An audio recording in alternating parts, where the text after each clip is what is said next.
এই যে বন্ধুরা, শুনছো? নতুন নতুন রোমান্টিক ভালোবাসার গল্প পেতে ও শুনতে চাইলে আমাদের সাগর ডায়েরি 2 চ্যানেলটি সাবস্ক্রাইব করে বেল বাটনটি অন করে দিও। লাইক কমেন্ট করতে মোটেও ভুলবে না কিন্তু। এইসব কি মিস্টার নীল? আমি তো কিছুই বুঝতে পারছি না। আপনাকে কি আমার কোম্পানির 12টা বাজানোর জন্য অ্যাপয়েন্ট করা হয়েছে নাকি? কেন ম্যাডাম, কি হয়েছে? আমি তো সব কিছু ঠিকঠাকই করেছি, তাহলে এখন আবার কি সমস্যা হলো? আপনি আমাকে একটু দয়া করে বুঝিয়ে বলুন। আমি আপনাকে বুঝিয়ে বলতে যাব কেন? আমার অ্যাসিস্ট্যান্ট আপনাকে সবটা বুঝিয়ে দিয়েছিল, তখন আপনি বিষয়টা বুঝে নেননি কেন? তাহলে এখন আবার বড় বড় কথা বলছেন কেন? আমি আপনাকে শেষবারের মতো বলছি, আপনি 5 মিনিটের মধ্যে এই সমস্ত ডকুমেন্টস ঠিক করে আনবেন, তা না হলে আপনাকে আপনার চাকরিটা হারাতে হবে। ম্যাডাম, আপনি এসব কি বলছেন?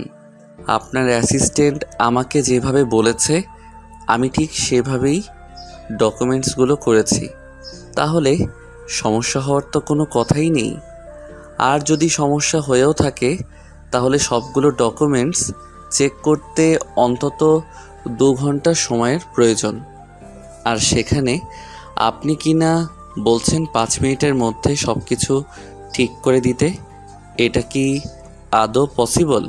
কোনটা পসিবল আর কোনটা পসিবল নয় সেই সব কিছু আমার দেখার কোনো প্রয়োজন নেই। আপনাকে যেটা বলা হয়েছে আপনাকে সেটাই করতে হবে, অন্যথায় আপনার চাকরিটা হারাতে হবে। আপনি খুব ভালো করেই জানেন আপনার চাইতে অনেক যোগ্য প্রার্থী আমার কাছে এই চাকরিটার জন্য আবেদন করতে এসেছিল, কিন্তু আমার বাবা অনেক রিকোয়েস্ট করেছিল বলে আমি এই চাকরিটা আপনাকে দিয়েছি। কিন্তু তার মানে এই নয় যে আপনি আমার কোম্পানির 12টা বাজাবেন, আপনার জন্য আমার 1000 কোটি টাকা লস হয়ে যাবে। যদি কোনো সমস্যা হয়ে থাকে তাহলে সেটা আপনার অ্যাসিস্ট্যান্টের দোষ থাকতে পারে, আমার দোষ কোনোভাবেই হতে পারে না। তাই আমি আপনাকে বলবো, যদি ডকুমেন্টস করে সমস্যা হয়ে থাকে তাহলে আমাকে অন্তত 1.5 ঘন্টা সময় দিন। আমি ডকুমেন্টসগুলো চেক করে তারপর ঠিক করে দেই।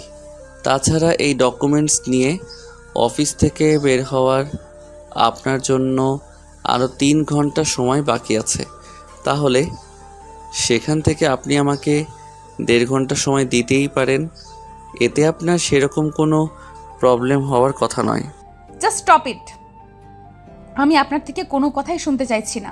আপনি অনলি 10 মিনিটের মধ্যে এই ডকুমেন্টসগুলো ঠিক করে আনবেন, আর না অন্য চাকরি ছেড়ে চলে যাবেন। দেখুন ম্যাডাম, আপনি যদি সুযোগের সদ্ব্যবহার করেন তাহলে তো কাজটা ঠিক হয় না, কারণ আপনি খুব ভালো করেই জানেন একটা চাকরি আমার জন্য কতটা প্রয়োজন। আর সেখানে আপনি যদি আমার সঙ্গে এরকম আচরণ করেন তাহলে কিভাবে হবে বলেন? কিন্তু নেহা নীলের কোনো কথাই শুনল না। সে নীলকে নিজের কেবিন থেকে বের করে দিল। আর এদিকে নীল নিজের কেবিনে এসে অনেক দ্রুততার সঙ্গে ডকুমেন্টসগুলো চেক করতে লাগলো। আর ডকুমেন্টসগুলো ঠিক করতে করতে প্রায় 1 ঘন্টা 20 মিনিটের মতো সময় লেগে গেল। নীল ডকুমেন্টসগুলো ঠিক করে নেহার কেবিনে যায় আর দরজার সামনে দাঁড়িয়ে বলে, এক্সকিউজ মি ম্যাডাম, আমি কি ভেতরে আসতে পারি? না, আপনার ভেতরে আসার কোনো প্রয়োজন নেই, কারণ আমি আপনাকে 10 মিনিট সময় দিয়েছিলাম আর সেখানে আপনি 1 ঘন্টা 20 মিনিট সময় কভার করেছেন। আপনার চাকরিটা আর নেই। আপনি রিসেপশন থেকে আপনার এই মাসের মাইনেটা নিয়ে মানে এখান থেকে কেটে পড়ুন। ম্যাডাম প্লিজ, আপনি আমার সঙ্গে এরকমটা করবেন না। আপনি তো খুব ভালো করেই জানেন চাকরিটা হারালে আমার অবস্থা খুবই খারাপ হয়ে যাবে। দেখুন ম্যাডাম, এই ডকুমেন্টসগুলো শুধু আমি না, আপনি যে কাউকে দিলেও তার আরও অনেক বেশি সময় লাগতো। আমি আমার সাধ্যমতো চেষ্টা করে যে যত কম সময় করা যায়। সিকিউরিটি এদিকে আসেন। জি ম্যাডাম, আপনি আমাকে ডাকছিলেন, কি হয়েছে বলুন? মিস্টার নীলকে আপনি এখান থেকে নিয়ে যান এবং রিসেপশনে বলা আছে ওনার মাস মাইনেটা দিয়ে দেবেন, তারপর ওনাকে সোজা গেটের বাইরে বের করে দিবেন। আরে আপনাকে আরও একটা কথা বলার আছে, আজকের পর এই লোকটা যেন কোনোভাবেই আমার কোম্পানির ভিতরে প্রবেশ করতে না পারে। আর যদি কোনোভাবে সে আমার কোম্পানির ভিতরে প্রবেশ করে তাহলে কিন্তু এর মতো আপনার চাকরিটাও যাবে, সেটা আমি আপনাকে বলে দিলাম। ম্যাডাম প্লিজ, আপনি আমার সঙ্গে এরকমটা করবেন না। আপনি সব কিছু জেনে শুনে কেন করছেন আমার সঙ্গে এরকম? আপনি তো জানেন আমার অবস্থাটা কি? প্লিজ ম্যাডাম, আমি আপনাকে শেষবারের মতো রিকোয়েস্ট করে বলছি, আপনি আমার সঙ্গে এরকমটা করবেন না। কিন্তু এসব আকুতি মিনতি নেহার কান পর্যন্ত পৌঁছালো না। সে সিকিউরিটি গার্ডকে সোজা বলে দিল নীলকে গেটের বাহিরে বের করে দিতে। তখন নীল কোনো উপায়ন্তর না পেয়ে সেখান থেকে বের হয়ে চলে গেল। নীল অফিস থেকে বের হয়ে কোথায় যাবে, কি করবে, কিছুই ভেবে পাচ্ছে না। এখন সে গ্রামের বাড়িতে ফিরে গিয়েই বা কী করবে? সে অনার্স কমপ্লিট করা বেকার যুবক, অনেক জায়গায় চাকরির জন্য ঘোরাঘুরি করেছে, কিন্তু কোথাও চাকরি পাচ্ছিল না। তাই অবশেষে নেহার বাবা নেহার সঙ্গে কথা বলে তাকে এখানে একটা চাকরির বন্দোবস্ত করে দিয়েছিল। কিন্তু এখন কোনো দোষ না করেও তাকে চাকরিটা হারাতে হলো। যাই হোক ভিউয়ার্স, চলুন দেখা যাক কি হয়। নীল অফিস থেকে বের হয়ে রাস্তায় অনেকক্ষণ বসেছিল আর চিন্তা করছিল কি করবে না করবে, কিন্তু সে কোনো উপায় খুঁজে না পেয়ে অজ্ঞাত বাসায় ফিরে আসলো। বাসায় এসে কলিং বেল চাপ দিতেই নেহার বাবা এসে দরজা খুলল। নীলকে এই অসময়ে বাসায় দেখে তিনি জিজ্ঞাসা করলেন, কি ব্যাপার নীল, কি হয়েছে? তোমাকে এরকম অন্যমনস্ক দেখাচ্ছে কেন? আর এই অসময় তুমি বাসায় কি করছো? তোমার কোনো সমস্যা হয়েছে নাকি? নেহার বাবার এই কথা শুনে নীল আর নিজেকে কোনোভাবেই শান্ত রাখতে পারল না। সে ছোট মানুষের মতো হাউমা করে কান্না করে দিল। এটা দেখে নেহার বাবা বলতে থাকলো, আরে তুমি বাচ্চা ছেলের মতো এভাবে কান্না করছো কেন? কি হয়েছে তুমি আমাকে খুলে বলো বিষয়টা। তুমি যদি আমাকে কোনো কিছু নাই বলো তাহলে আমি বুঝবো কিভাবে তোমার কি হয়েছে। আঙ্কেল, আমি কি বলবো কিছুই ভেবে পাচ্ছি না। আসলে কিছু বলার মতো ভাষাই নেই আমার। আপনি এত কষ্ট করে আমার জন্য একটা চাকরি বন্দোবস্ত করলেন, আর অবশেষে আমি সেই চাকরিটাও হারিয়ে ফেললাম। মানে কি এসব কি বলছো তুমি? আমি তো কিছুই বুঝতে পারছি না। তুমি চাকরিটা হারিয়ে ফেললে, কিন্তু কেন, কি হয়েছে আমাকে সব কিছু খুলে বলো। অতঃপর নীল নেহার বাবাকে সমস্ত বিষয়টা খুলে বলে। সব কিছু শোনার পর নেহার বাবা নীলকে বলে, ঠিক আছে, কোনো সমস্যা নেই, তুমি রুমে গিয়ে বিশ্রাম করো। নেহা বাসায় আসুক, তারপর আমি তার সঙ্গে কথা বলবো। এভাবে না কোনো সিদ্ধান্ত নিতে পারে না। যেখানে তোমার কোনো দোষ নেই সেখানে সে তোমাকে কিভাবে দোষী সাব্যস্ত করে এটা আমাকেও দেখতে হবে। আঙ্কেল, নেহা ম্যাডাম আমাকে যেভাবে অফিস থেকে বের করে দিয়েছে, এরপর আর মনে হয় না ওনার সঙ্গে কথা বলে তেমন কোনো লাভ হবে। আচ্ছা ঠিক আছে, তোমাকে এখন বিশ্রাম করতে বলেছি, তুমি গিয়ে বিশ্রাম করো, তারপর দেখা যাক কি হয়। আমি তার বাবা, আমার সিদ্ধান্তের উপর সে কোন সিদ্ধান্ত কিভাবে নেয় সেটা তো আমাকেও দেখতে হবে, তাই না? এখন তুমি কি বিশ্রাম করো। তখন নীল আর নেহার বাবার মুখের ওপর কোনো কথা বলল না, চুপচাপ সেখান থেকে রুমে চলে গেল। আসলে নীল গ্রামের বাড়িতেই থাকতো। সেখান থেকে চাকরির জন্য অনেক চেষ্টা করছিল, কিন্তু কোথাও চাকরি পাচ্ছিল না। তাই নীলের মা নেহার বাবার সঙ্গে যোগাযোগ করেন, আর তারপরেই তিনি নীলকে ঢাকায় চলে আসতে বলেন। নীল এখানে আসার পরেই যখন নেহার বাবা নীলের চাকরির বিষয় নিয়ে কথা বলেন, তখনই নেহা নিজের অমত পোষণ করে। কিন্তু তারপরও তার বাবা তাকে অনেক রিকোয়েস্ট করে বলে নীলের একটা চাকরির প্রয়োজন। তাই অবশেষে নেহা রাজি হয় আর নীলকে চাকরিটা দেয়। কিন্তু এরপর এমন কিছু হবে এটা নীল কল্পনা করেনি। নীল বিছানায় শুয়ে শুয়ে এই বিষয়টা নিয়ে অনেক চিন্তা করছিল। এভাবে দেখতে দেখতে বিকেল গড়িয়ে সন্ধ্যা, আর সন্ধ্যা ঘনিয়ে রাত হলো। নেহা অফিস শেষ করে বাসায় ফিরে আসে। তার বাবা ড্রয়িং রুমে বসে তার জন্য অপেক্ষা করছিল। নেহা বাসায় এসে তার বাবাকে কখনোই এভাবে ড্রয়িং রুমে বসে থাকতে দেখেননি। তাই সে তার বাবাকে জিজ্ঞাসা করে, কি ব্যাপার মামা, কি হয়েছে? তুমি এই অসময়ে এখানে বসে আছো কেন? তোমাকে তো কখনোই আমি অফিস থেকে ফিরে ড্রয়িং রুমে বসে থাকতে দেখিনি। কখনো তুমি আমাকে ড্রয়িং রুমে বসে থাকতে দেখোনি, এর মানে এই নয় যে ভবিষ্যতে কোনো দিন দেখবে না। তোমার সঙ্গে আমার একটু প্রয়োজন আছে, তুমি এক্ষুনি ফ্রেশ হয়ে তারপর ড্রয়িং রুমে এসো, আমি তোমার সঙ্গে কথা বলবো। কি এখন জরুরি কথা যেটা শোনার জন্য আমাকে এক্ষুনি ফ্রেশ হয়ে ট্রেন রুমে আসতে হবে? কি হয়েছে তুমি আমাকে বলো, আমি শুনছি। নেহা, আমি তোমার বাবা হই, আর আমি যে কথা বলি সে কথা শোনা তোমার কর্তব্য। তাই আমি তোমাকে বলছি তুমি এক্ষুনি রুমে যাও, ফ্রেশ হয়ে তারপর এসো, তখন আমি তোমার সঙ্গে কথা বলবো। আমি কিছুই বুঝতে পারছি না, তোমার আবার কি হলো? তুমি তো কখনোই আমার সঙ্গে এইভাবে কথা বলো না। আচ্ছা ঠিক আছে, কোনো সমস্যা নেই, তুমি এখানে বসে অপেক্ষা করো, আমি কিছুক্ষণের মধ্যেই আসছি। এই কথা বলে নেহা সেখান থেকে চলে যায়। আর তারপর ফ্রেশ হয়ে প্রায় 20 মিনিট পরে নিচে আসে।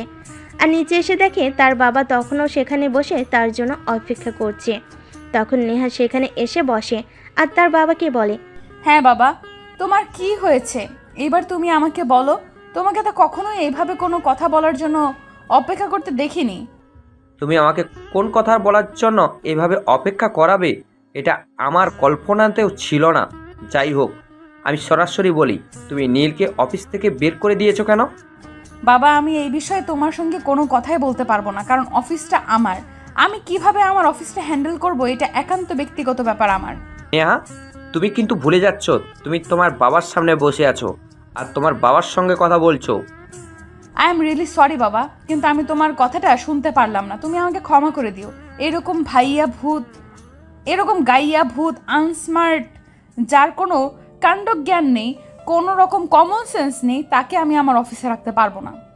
আমি খুব ভালো করে জানি তুমি এই কথাগুলো বানিয়ে বলছো, কারণ নীলকে আমি খুব কাছ থেকে দেখেছি। সে কেমন, তার আচার ব্যবহার কেমন, তার অন্য সব বিষয়ে সব কিছুই আমি জানি। সে তুমি আমাকে যাই বলো না কেন, কিন্তু আমি তোমার এই রিকোয়েস্ট রাখতে পারবো না, কারণ আমি নীলকে কোনোভাবেই আমার অফিসে চাকরি দিতে পারবো না। তো আই এম সরি। তখন নেহা তার বাবাকে আর কোনো কথা বলার সুযোগ না দিয়ে সেখান থেকে চলে গেল। নেহার এরকম আচরণ থেকে তার বাবা স্পষ্টভাবেই বুঝতে পারলেন নেহা আর যে হোক নীলকে কোনোভাবেই তার অফিসে রাখবে না। তাই নেহার বাবা নীলের কাছে যায় আর নীলকে বলে, Neel, I am so sorry, please তুমি আমাকে ক্ষমা করে দাও। আমি আমার কথার মান রাখতে পারলাম না। নিজের মেয়ের কাছে এভাবে বেইজ্জত হতে হবে, এটা আমি কোনোদিনও কল্পনা করিনি। তুমি আমাকে প্লিজ ক্ষমা করে দাও। আরে না আঙ্কেল, এটা আপনি কি বলছেন? আমার জন্য আপনি যেটুকু করেছেন সেটুকুই অনেক। আমি তো আপনার কাছে ঋণী, কারণ আমি আপনাদের নুন খেয়েছি। যাই হোক আঙ্কেল, কোনো সমস্যা নেই। আপনি শুধু আমার জন্য দোয়া করবেন, যেন জীবনের প্রতি আমি আমার সততা, আমার কর্ম নিষ্ঠার সঙ্গে এগিয়ে যেতে পারি। আচ্ছা নীল, তোমাকে একটা কথা বলি, শোনো। আমি তো এই শহরেই থেকেছি, এই শহরের অনেক মানুষের সঙ্গেই আমার চেনা জানা আছে। তাই বলছিলাম কি, তুমি সপ্তাহখানেক আমার এখানেই থাকো। আমি আমার পরিচিত জনদের সঙ্গে একটু কথা বলে দেখি তোমার চাকরির একটা বন্দোবস্ত করতে পারি কি না। না আঙ্কেল, সেটার কোনো প্রয়োজন হবে না, কারণ আপনি এমনিতেই আমার জন্য অনেক করেছেন। আপনাকে আর কোনো কিছু করার কোনো প্রয়োজন নেই। আমি এখন যথেষ্ট বড় হয়েছি, আর শহরেও এসেছি প্রায় 2-3 মাসের মতো। ইতিমধ্যে শহরে আমার মোটামুটি জানা হয়েছে, তাই আমি নিজেই আমার একটা চাকরির বন্দোবস্ত করে নিতে পারবো। তখন নেহার বাবা নীলকে অনেক বোঝানোর চেষ্টা করেছিল, কিন্তু নীল কোনো কথাই শুনল না। আজ এখানে নেহার কাছে সে অপমানিত হয়েছে, সেখানে সে তাদের বাড়িতে থাকবে কিভাবে, এটা তার জন্য অনেক অপমানজনক হয়ে যাবে। তাই সে নেহার বাবাকে অনেক বুঝিয়ে সুঝিয়ে সেখান থেকে বিদায় নিয়ে চলে গেল। এরপর চলে গেল দীর্ঘ 8 বছর। তা ম্যানেজার সাহেব, আপনাকে তো বলেছিলাম আমার অ্যাসিস্ট্যান্টের চাকরি ছেড়ে চলে যাবে, সেখানে একজন নতুন অ্যাসিস্ট্যান্ট নিয়োগ করতে হবে। সেই বিষয়ে আপনি কিছু ভেবেছেন? হ্যাঁ স্যার, আমি তো সেটাই বলছিলাম আপনাকে, আপনি হয়তো ভুলে গেছেন।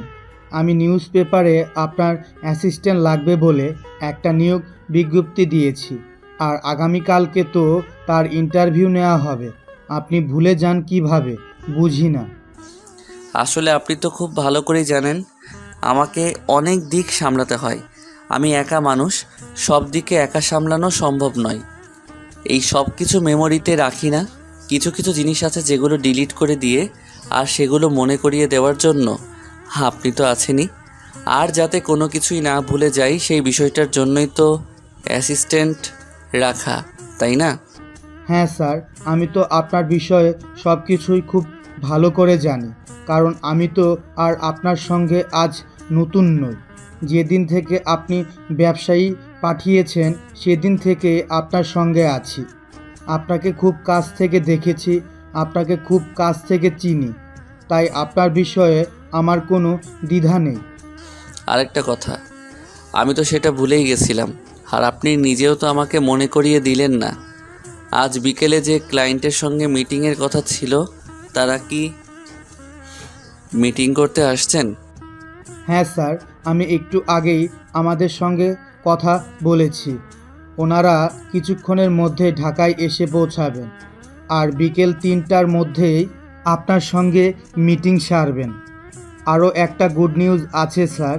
যে ক্লায়েন্টের সঙ্গে মিটিংয়ের কথা ছিল তারা তো বলেছিল তারা আমাদেরকে দিয়ে 10 কোটি টাকার কাজ করাবে, কিন্তু একটু আগেই আমি যখন তাদেরকে ফোন করলাম তারা আমাকে বলল তারা পুরো 100 কোটি টাকার কাজ করাতে চায়। কি বলেন আপনি? এটা তো খুবই গুড নিউজ আমাদের জন্য। যাই হোক, ক্লায়েন্টদের আশা থাকা এবং বিশ্রামের ব্যাপারে আপনি কিন্তু যথেষ্ট সজাগ দৃষ্টি রাখবেন। হ্যাঁ স্যার, অবশ্যই। এই বিষয়ে আপনাকে কোনো চিন্তা করতে হবে না।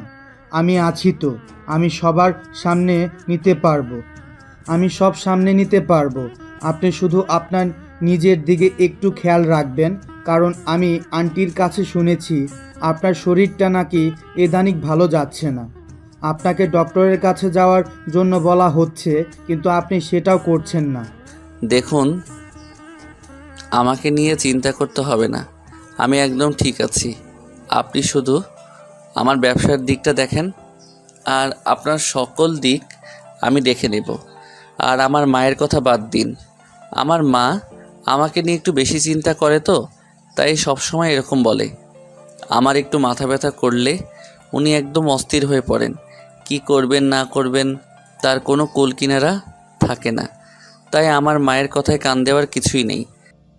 কিন্তু স্যার, তারপরও আমার মনে হয় আপনি তো অনেক প্রেশারের মধ্যে থাকেন, তাই একবার ডক্টরকে দেখিয়ে নিলে ভালো হতো। তাছাড়া আগামী সপ্তাহে তো আপনি সিঙ্গাপুর যাচ্ছেন, তাই আমি বলছিলাম কি সেখান থেকে যদি একটু ডক্টর দেখিয়ে আসতেন তাহলে হয়তো ভালো হতো। আরে বললাম তো, আমাকে নিয়ে এত চিন্তা করার কিছুই নেই। আপনারা যে যার মতন কাজ করুন, আমি একদম ঠিক আছি। এই কথা বলে নীল সেখান থেকে কেটে পড়ল। তার ডক্টরের কাছে যাওয়ার কথা শুনে তার বাবার কথা মনে পড়ে গেল। আজ থেকে 8 বছর আগের ঘটনা, যেদিন নেহার কোম্পানি থেকে তার চাকরিটা চলে যায়। এরপর সে অনেক জায়গায় চাকরির জন্য ছোটাছুটি করে, কিন্তু কোথাও চাকরি পায় না। অবশেষে বাধ্য হয়ে গ্রামের বাড়িতে ফিরে যায়। গ্রামে গিয়ে সেখানে কোনো কাজের বন্দোবস্ত করতে পারে না, তাই তাকে বেকার অবস্থায় থাকতে হয়। এদিকে হঠাৎ করে তার বাবার শরীরটা খুবই খারাপ হয়ে পড়ে। সেখানকার ডাক্তার বলে ঢাকায় নিয়ে উন্নত চিকিৎসা করানোর জন্য, তাহলে তার বাবাকে সুস্থ করা যাবে। কিন্তু নীলের তখন সামর্থ্য ছিল না নীলের বাবাকে ঢাকায় এনে চিকিৎসা করানোর। তারপর সে অনেক চেষ্টা করে, কিন্তু কিছু করতে পারে না। অবশেষে তার বাবা বিনা চিকিৎসায় মারা যায়। তখন সে একদম নির্বাক ছিল, কারণ তার করার মতো কিছু ছিল না। না ছিল অর্থ, না ছিল সম্পদ, যেটার বিনিময়ে সে তার বাবাকে চিকিৎসা করাতে পারত। সেদিনের কথা তার মনে পড়লে এখনও গাটা কাটা দিয়ে ওঠে, কারণ কতটা নির্মম পরিস্থিতি থেকে এসে উঠে দাঁড়িয়েছে। সেদিন তার বাবা টাকার অভাবে বিনা চিকিৎসায় মারা যায়। সেদিন থেকেই নীল মনে মনে প্রতিজ্ঞা করে, যেভাবেই হোক তাকে জীবনের পথে ঘুরে দাঁড়াতেই হবে, তাকে সফল হতেই হবে। আর সেই চিন্তা মাথায় নিয়ে সে পরিশ্রম করতে শুরু করে।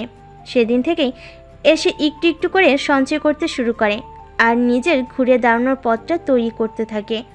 তবে তাকে বেশি দিন পরিশ্রম করতে হয়নি, কারণ তার এক নিঃসন্তান ফুপু ছিল। তার বেশ কিছুটা জায়গা জমি ছিল। ভাইকে হারানোর পর সেও অনেকটা মর্মান্তিক হয়ে পড়ে। সম্পূর্ণ বিষয়টা শোনার পর সে নিজের ভিটে বাড়িটুকু বিক্রি করে যেটুকু অর্থ পায় সেটুকু নিজের ভাইয়ের ছেলের হাতে তুলে দেয়। আর সেটাই ছিল নীলের ঘুরে দাঁড়ানোর একমাত্র সম্বল। যাই হোক ভিউয়ার্স, বলতে বলতে অনেক কথাই বলে ফেললাম। চলুন এবার মূল গল্পে ফিরে আসা যাক। নীল অফিস শেষ করে বাসায় আসে। অনেক বেল চাপ দিতেই তার ছোট বোন এসে দরজা খুলে দেয়। আসসালামু আলাইকুম ভাইয়া, শুভ সন্ধ্যা। ওয়ালাইকুম আসসালাম মাই ডিয়ার সুইট সিস্টার। আপনি কখন বাড়িতে আসলেন? আমি তো আম্মুর কাছে শুনেছিলাম আপনি আরও 1 সপ্তাহ পরে আসবেন। আম্মু তোমাকে একদম সত্যি কথাই বলেছে, কিন্তু আমি আম্মুকে মিথ্যা কথা বলেছিলাম, কারণ তোমাদের দুইজনকে একটু সারপ্রাইজ দেব বলে। অনেক দিন তো হলো বাড়ির বাইরে থাকি, তোমাদের সঙ্গে তেমন সময় কাটানো হয়ে ওঠে না, তাই মনে মনে চিন্তা করছিলাম হঠাৎ করে এসে তোমাদের একটু সারপ্রাইজ দিব, তাই এই বন্দোবস্ত। আপনি অনেক বেশি চালাক হয়ে গেছেন, তাই না? আচ্ছা ঠিক আছে, এখন ভিতরে চলুন, আগে ফ্রেশ হয়ে নিই, তারপর আপনার খোঁজ খবর নিচ্ছি। একটা কাজ করুন, আপনি যখন বাসায় চলে এসেছেন তাহলে আমার জন্য একটু গরম গরম চা বানিয়ে নিয়ে আসুন তো। আইজো হুকুম মহারাজ, আপনার হুকুমের কোনো অন্যতা হবে না। আপনি এখনই ফ্রেশ হয়ে আসুন। আমি কিছুক্ষণের মধ্যেই আপনার জন্য চা আর নাস্তার বন্দোবস্ত করছি। তাছাড়া আপনার জন্য আরও একটা সারপ্রাইজ আছে। আমি কিন্তু আজকের রাতের রান্নাটা নিজের হাতেই করব বলে ভেবেছি। হ্যাঁ, সেটা না হয় বুঝলাম, কিন্তু আপনার হাতের রান্না আদৌ গলা দিয়ে নামবে কিনা সেটাই তো সন্দেহ হচ্ছে। দেখো ভাইয়া, আর যাই হোক, তুমি কিন্তু আমাকে এভাবে অপমান করতে পারো না, কারণ আমি এখনও হোস্টেলে থাকি। নিজের খাবারগুলো নিজেকেই তৈরি করে খেতে হয়, তাই আমি রান্না মোটামুটি শিখে গেছি। সেজন্যই ভাবলাম আজকের রাতের রান্নাটা আমিই তৈরি করব। সেখানে কই তুমি খুশি হবে, আর তা না করে তুমি আমার সঙ্গে ফয়জলামও করছো। আমার ঘাড়ে কয়টা মাথা আছে যে আমি আপনার সঙ্গে ফাইজলামো করব? আমি একদম ফাইজলামো করছি না। আপনি রাতের খাবার তৈরি করুন, সেটা খাওয়ার জন্য আমি একদমই প্রস্তুত। তবে তার আগে আপনি একটু গরম গরম চায়ের ব্যবস্থা করুন। আমার না আপনার হাতে চা খেতে খুব ইচ্ছে করছে। ভাইয়া, এবার কিন্তু তুই বেশি ফাজলামো করছিস। এখনই কিন্তু আমি আম্মুকে ডেকে সব বলে দিলাম। না, সেটার কোনো প্রয়োজন হবে না। আমি নিজেই এখান থেকে চলে যাচ্ছি। তোকে যেটা বললাম তুই সেটাই কর। ফ্রেশ হয়ে এসে তোর সাথে গল্প করব।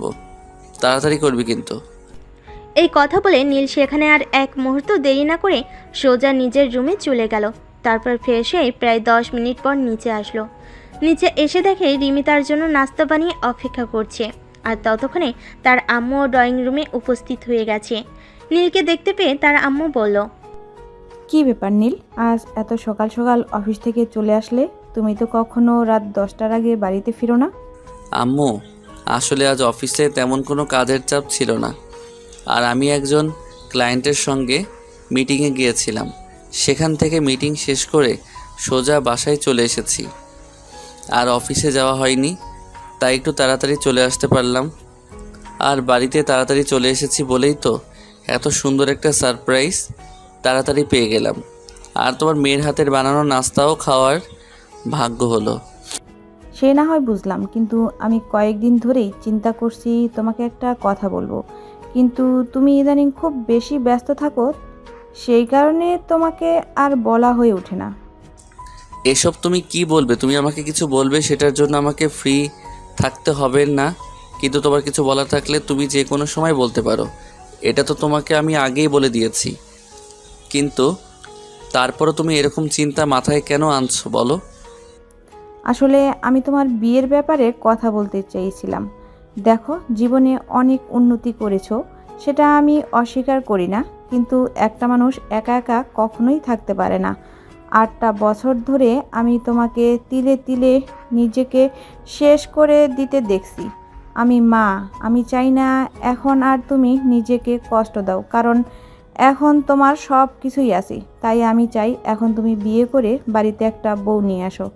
অনেক সুন্দরী, শিক্ষিত আর ভদ্র একটা মেয়ে আমার ছেলের বউ হয়ে বাড়িতে আসুক, আর আমার ঘরটা আলোয় আলোয় আলোকিত করে তুলুক।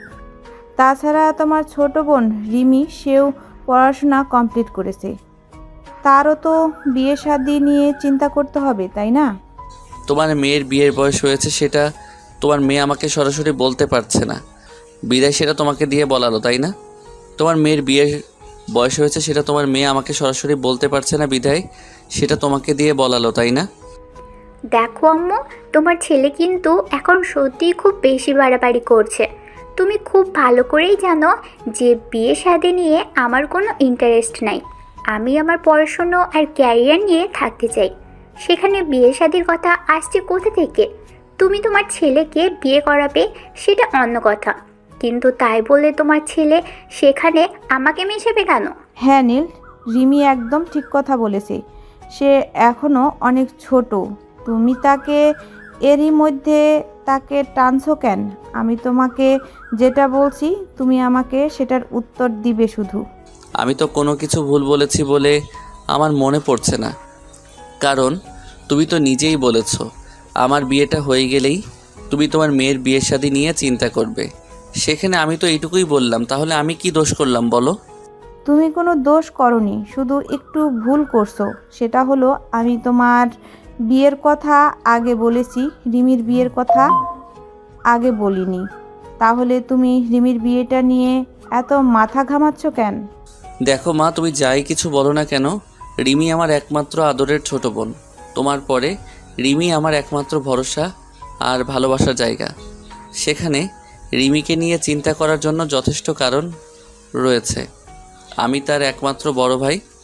আমাদের বাবা বেঁচে নেই। বাবা বেঁচে থাকলে এসব কিছু নিয়ে আমাকে চিন্তা করতে হতো না।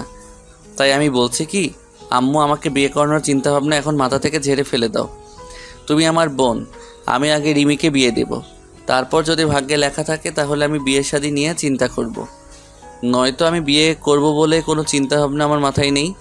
আর একটা কথা বলতে পারো, আমি তোমাকে রিকোয়েস্ট করেই বলবো, আজকের পর আমার সঙ্গে আমার বিয়ের শাদী নিয়ে আলোচনা করতে এসো না। কেন রে ভাইয়া? শোন, ভুল মানুষ মাত্রই করে। নেহা তোর অফিসের বস থাকলেও আর কেউ না জানুক, আমি খুব ভালো করেই জানতাম তুই নেহাকে মনে মনে ভালোবেসে ফেলেছিলি। কারণ নেহা অনেক সুন্দরী, রূপবতী আর গুণবতী একটা মেয়ে। যে কোনো ছেলেই তাকে দেখলে তার প্রেমে পড়বে, এটাই স্বাভাবিক। তোর ক্ষেত্রেও সেটাই হয়েছিল। কিন্তু নেহা বড্ড অহংকারী আর বদমেজাজি একটা মেয়ে, যার কারণে তুই তোর ভালোবাসাটা একতরফা ছিল।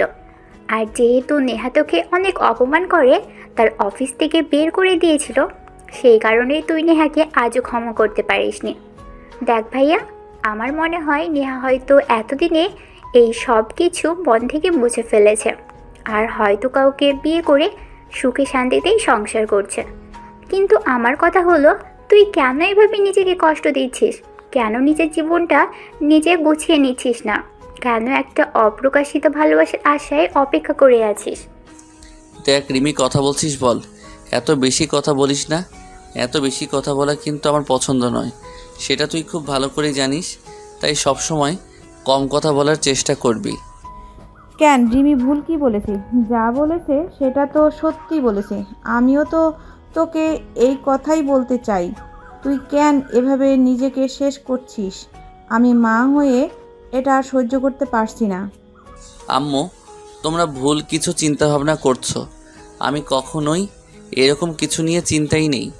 আমি আমার মতো আছি, আমি বেশ ভালো আছি। আমার জীবনে যা কিছু অভাব ছিল আমি সব কিছু পেয়ে গেছি। আমার এখন আর অন্য কোনো কিছুর প্রয়োজন নেই। আমি পড়াশোনাটা কমপ্লিট করেছি, তার রেজাল্ট এখনও দেয়নি। তার রেজাল্ট দিক, তারপর আমি তার বিয়ের শাদী নিয়ে চিন্তা ভাবনা করছি। দেখো ভাইয়া, তুমি বিয়ে করবে না সেটা ভালো কথা, সেটা তোমার ব্যক্তিগত বিষয়। কিন্তু আমি বিয়ে করব না কি করব না সেটাও কিন্তু একান্তই আমার ব্যক্তিগত বিষয়। আমি যদি তোমার ব্যক্তিগত বিষয়ে হস্তক্ষেপ করতে না পারি, তাহলে তোমারও কিন্তু কোনো রাইট নেই আমার ব্যক্তিগত বিষয়ে হস্তক্ষেপ করার। একটা থাপ্পড় মেরে একদম তোর সব কটা দাঁত ফেলে দিব বলে দিলাম। তুই তোর বড় ভাইয়ের সামনে দাঁড়িয়ে কথা বলছিস, সেটাকে তুই ভুলে যাচ্ছিস? না, সে তার বড় ভাইয়ের সামনে দাঁড়িয়ে কথা বলছে, এটা ভুলে যাবে কেন? এটা তো ভুলে যাওয়ার কথা নয়। ভুলে যাওয়ার কথা হলো এটা যে তুমি তোমার মায়ের সামনে দাঁড়িয়ে কথা বলছো। ইদানিং তুমি বড্ড বেশি বেয়াদব হয়ে গিয়েছো, মুখের উপর কথা বলতে শিখেছো। আই অ্যাম সো সরি আম্মু, আমি তোমাকে আসলে এইভাবে হার্ট করতে চাইনি। দেখো আম্মু, আমি একদম পারফেক্ট আছি। আমার লাইফে কোনো কিছুর কোনো প্রয়োজন নেই, আর কোনো মানুষের তো একদম প্রয়োজন নেই। আমি আমার ব্যবসা আর তোমাদের দুজনকে নিয়ে খুবই ভালো আছি। কিন্তু বাবা, সেটা বললে কি হবে? একটা মানুষের পরিবার, পরিজন আর বাইরের একটা জগৎ থাকবেই, কিন্তু তাই বলে তার নিজস্ব একটা জগৎ থাকবে না, যেখানে তার ভালোবাসা, তার ছোট্ট একটা সংসার, ছোট্ট একটা সন্তান থাকবে না? আম্মু, আমি তোমাদেরকে কেন বোঝাতে পারছি না আমি একা ভালো আছি? আমার জীবনে কোনো মানুষের কোনো প্রয়োজন নেই। তুমি আছো, রিমি আছে, তোমাদের দুজনকে নিয়ে আমি দিব্যি আছি। নীলের এমন ধারা কথা শুনে নীলের মা আর রিমি দুজনেই খুব ভালোভাবে বুঝতে পারল নীলকে এভাবে বোঝানো যাবে না। তাকে অন্য কোনো পন্থায় এসব কথা বোঝাতে হবে। কিন্তু আর যাই হোক, এখন আর তাকে কোনো কিছুই বলা ঠিক হবে না। তাই রিমি আর তার মা নীলকে আর কোনো কিছুই বলল না। বোনের হাতের বানানো নাস্তা খেয়ে নীল নিজের রুমে চলে গেল। আর এদিকে তার বোন নিজের হাতে পরিবারের 3 জন সদস্যের জন্য রাতের খাবার তৈরি করে নিল। রিমি নিজের হাতের রাতের খাবার তৈরি করে তার আম্মু এবং তার ভাইয়াকে ডাকতে গেল। ভাইয়া, এই অসময়ে তুই রুমের দরজা বন্ধ করে কি করছিস? রুমটা আমার, আর আমার রুমের ভিতর আমি দরজা বন্ধ করে কি করছি সেটার কৈফিয়ত কি আমাকে তোর কাছে দিতে হবে নাকি রে বল? আমি আবার তোর কাছে কৈফিয়ত কখন চাইলাম? আমি তো শুধু এইটুকু কথাই জিজ্ঞেস করলাম। এখন আমি খুব ভালোভাবেই বুঝতে পারছি, এখন আর আমাদের কারোর কথাই তো সহ্য হয় না, সবাইকেই তোর বিরক্ত লাগে, তাই না? তখন নীল খুব ভালোভাবে বুঝতে পারল তার কথায় তার বোনের মনে আঘাত লেগেছে। তার বোন কষ্ট পেয়ে এই কথাগুলো বলেছে, তাই সে তার বোনকে বলে, I am so sorry Rimi, please তুই আমাকে ক্ষমা করে দে। আমি তোকে এভাবে কষ্ট দিতে চাইনি। প্লিজ বোন আমার, আমাকে ক্ষমা করে দে এবারের মতো। আচ্ছা ঠিক আছে, কিন্তু এখন খাবার টেবিলে আয়। আমি সেই কখন থেকে খাবার তৈরি করে তোদের জন্যই অপেক্ষা করছি। তাছাড়া আমার পেটে এমনিতেই খুব ক্ষুধা লেগেছে। আচ্ছা বাবা, ঠিক আছে, আমি এক্ষুনি আসছি। জাস্ট আমাকে 1 মিনিট সময় দিয়ে আমি একটু চোখটা ধুয়ে আসি। আসলে অনেকক্ষণ ধরে শুয়ে থাকতে থাকতে চোখটা লেগে আসছিল। তখন রিমি কোনো কথা না বলে চুপচাপ নীলের রুম থেকে বের হয়ে খাবার টেবিলে চলে গেল। ততক্ষণে তার আম্মু খাবার টেবিলে চলে এসেছে। আর কিছুক্ষণের মধ্যেই নীল খাবার টেবিলে চলে আসলো। তারপর 3 জনের রাতের খাবারটা খেয়ে যে যার মতন রুমে চলে গেল ঘুমানোর জন্য। পরের দিন সকালবেলা ঘুম থেকে উঠে নীল ব্রেকফাস্ট শেষ করে তারপর রেডি হয়ে অফিসে চলে গেল। অফিসে আসতেই ম্যানেজার সাহেব তাকে বলল, স্যার, আপনাকে তো কালকে বলেছিলাম আপনার অ্যাসিস্ট্যান্ট এর জন্য আমি পত্রিকাতে বিজ্ঞাপন দিয়েছিলাম, আর আজকে সেই ইন্টারভিউ নেওয়ার তারিখ। বেশ কয়েকজন প্রার্থী এসেছে ইন্টারভিউ দিতে।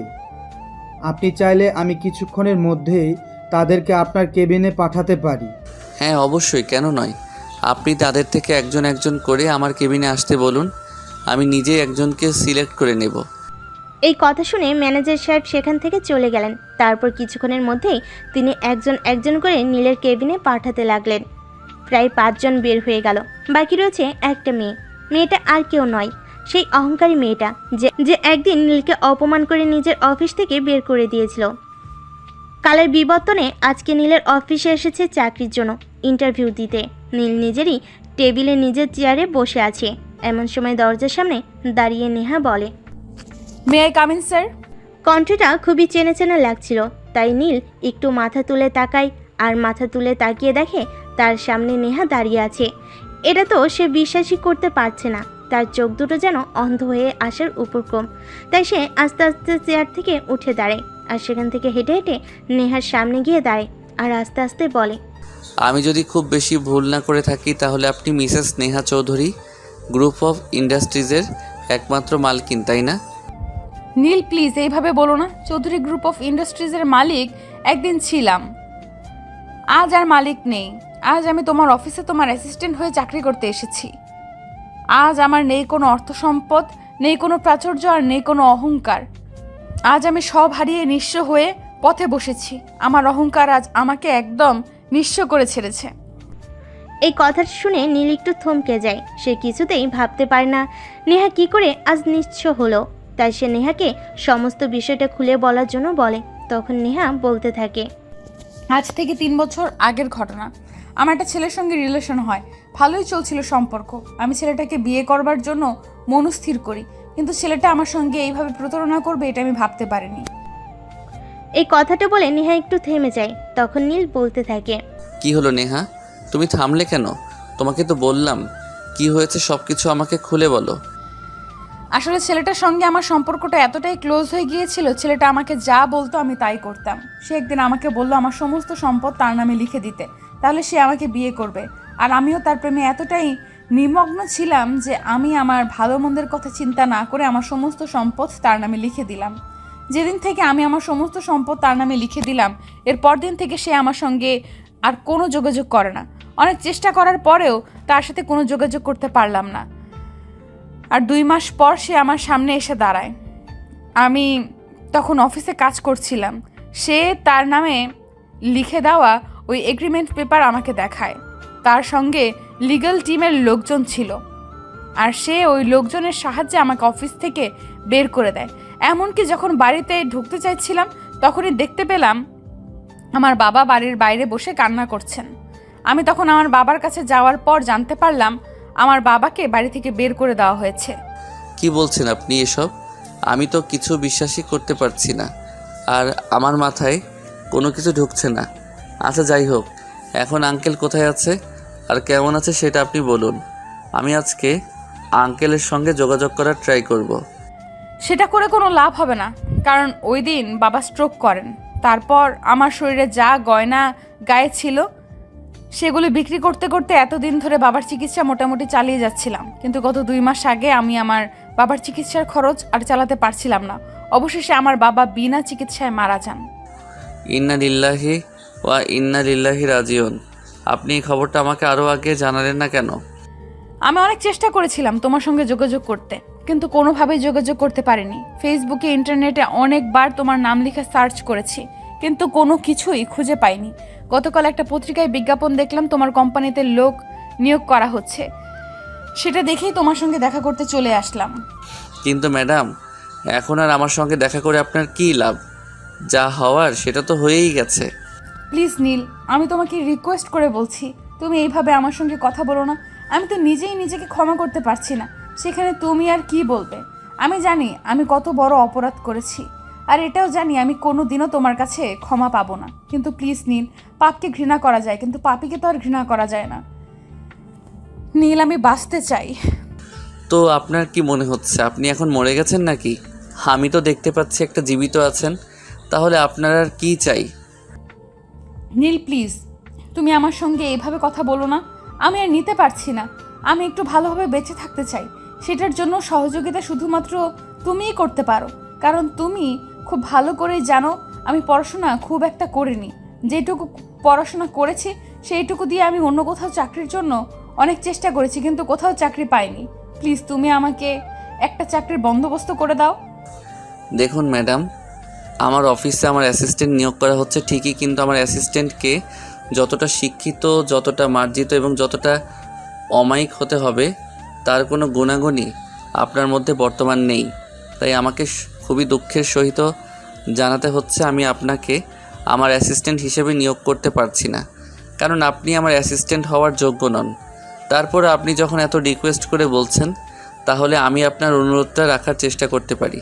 আপনি একটা কাজ করুন, আমার বাড়িতে আমার মাকে দেখাশোনা করার জন্য একটা লোক প্রয়োজন। আপনি চাইলে আমার বাড়িতে কাজটা করতে পারেন। বেতন নিয়ে আপনাকে কোনো চিন্তা করতে হবে না। আপনি আপনার যোগ্যতা চাইতে বেশি বেতনই পাবেন, কারণ আলহামদুলিল্লাহ এখন আমার টাকা পয়সা, অর্থ সম্পদ কোনো কিছুই কোনো অভাব নেই। নেহা তখন কি বলবে কিছুই ভেবে পাচ্ছে না, কারণ সে নীলের সঙ্গে সেদিন যে ব্যবহারটা করেছিল, তারপরও নীল তাকে একটা চাকরির অফার করেছে। সেটাই তো অনেক। সেটা হোক চাকরানি বা অ্যাসিস্ট্যান্ট, তাতে কি আসে যায়। তাই নেহা নীলকে বলল, নীল, একটা চাকরি আমার খুবই প্রয়োজন, তাই তুমি আমাকে যে চাকরিটাই দাও সেই চাকরি আমি করব। আমার চাকরি করতে কোনো সমস্যা নেই, কিন্তু তার বিনিময়ে আমি দুটো খেয়ে পরে বেঁচে থাকতে চাই। তার মানে তো এই যে আপনি আমার প্রপোজাল অ্যাকসেপ্ট করছেন, তাই না? হ্যাঁ, তোমার প্রপোজাল অ্যাকসেপ্ট না করে আমার কোনো উপায় নেই, কারণ আমি বেঁচে থাকতে চাই, এত তাড়াতাড়ি মরতে চাই না। এক সেকেন্ড ম্যাডাম, নেহা দাঁড়ান। এখন আর আপনার এখানে চাকরিটা আমি করছি না, আপনি আমার এখানে চাকরিটা করছেন। আমি আপনার বস, সো আপনি আমাকে নাম ধরে তো ডাকবেনই না, সেই সঙ্গে তুমি করেও কখনো বলবেন না। আপনি আমাকে বস বলে ডাকবেন এবং আপনি করে ডাকবেন। ঠিক আছে বস, কোনো সমস্যা নেই। আপনি আমাকে যেটা করতে বলেন আমি সেটাই করব, কিন্তু তার বিনিময়েও আমার চাকরিটা চাই প্লিজ। তখন নীল তার ডয়ের থেকে একটা কার্ড বের করে সেটা নেহার দিকে ছুঁড়ে দিয়ে বলতে লাগলো, মিস নেহা, এই কার্ডে আমার বাড়ির ঠিকানা লেখা আছে। আপনি আগামীকাল সকাল 7টায় আমার বাড়ির ঠিকানা অনুযায়ী পৌঁছে যাবেন। আমি আপনাকে আপনার কাজ বুঝিয়ে দেব। ঠিক আছে স্যার, কোনো সমস্যা নেই। আমি ঠিক সময় আপনার দেওয়া ঠিকানা অনুযায়ী পৌঁছে যাব। অতঃপর নীল আর নেহার কথোপকথন শেষ হয়। নেহা অফিস থেকে বের হয়ে সোজা তার ঝুপড়িতে চলে যায়। আর রাতের খাবারের জন্য অবশিষ্ট তার কাছে একটা রুটি ছিল। সেটা খেয়ে সে সেদিনকার মতো ঘুমাতে চলে যায়। পরের দিন সকাল সকাল ঘুম থেকে উঠে তাড়াতাড়ি করে রেডি হয়ে নীলের দেওয়া ঠিকানা অনুযায়ী চলে যায়। বাড়ির সামনে দাঁড়িয়ে কলিং বেল চাপ দেওয়ার কিছুক্ষণের মধ্যেই নীলের ছোট বোন রিমি এসে দরজা খুলে দেয়। নেহাকে দেখতে পেয়ে রিমি জিজ্ঞাসা করে, এই মেয়ে, কে তুমি?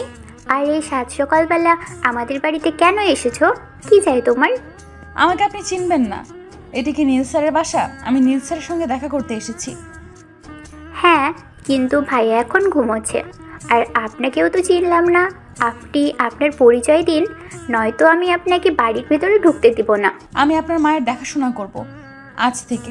সেই জন্যই আপনার ভাই আমাকে আপনাদের বাড়িতে চাকরিতে রেখেছে। আর আজ থেকে আমার জয়েন হওয়ার তারিখ, তাই সাত সকালেই চলে এসেছি। আমার ভাইয়াটাকে নিয়ে আর পারি না। বাড়িতে অলরেডি 3টা কাজের লোক রয়েছে, এখন আর কাজের লোক রেখে কী লাভ? আমি সেটাই বুঝতে পারছি না। এখন তার পয়সা হয়েছে বলে শুধু শুধু পয়সাগুলোকে নষ্ট করতে হবে? দেখুন, আমাদের বাড়িতে আর কোনো কাজের লোকের কোনো প্রয়োজন নেই, আপনি আসতে পারেন। প্লিজ ম্যাডাম, আপনি এভাবে বলবেন না। একটা চাকরি আমার খুব প্রয়োজন, তাই আপনার ভাইকে অনেক রিকোয়েস্ট করে চাকরিটার বন্দোবস্ত করেছি, কিন্তু আপনি দয়া করে আমার পেটে লাথি মারবেন না। এই কথা বলে নেহা রিমিকে অনেক রিকোয়েস্ট করতে থাকে। আর নেহার এভাবে রিকোয়েস্ট করা থেকে রিমি তাকে বলে, ঠিক আছে, আপনি ভিতরে এসে বসুন। আমি বুঝতে পেরেছি আপনার খুব একটা বড় প্রবলেম হয়েছে হয়তো। ভাইয়া ঘুম থেকে উঠুক, তারপর আপনি ভাইয়ের সঙ্গে কথা বলুন। আপনাকে অশেষ ধন্যবাদ, আল্লাহ আপনার ভালো করুক। তখন রিমি কোনো কথা না বলে চুপচাপ সেখান থেকে চলে যায়। আর এদিকে নেহা ড্রয়িং রুমে বসে বসে অপেক্ষা করতে থাকে কখন নীল ঘুম থেকে উঠবে আর কখন সে নীলের সঙ্গে কথা বলবে। এভাবে দেখতে দেখতে প্রায় আধা ঘন্টার মতো সময় চলে গেল, কিন্তু এখনও ঘুম থেকে উঠল না। তখন রিমি আবার ড্রয়িং রুমে আসে।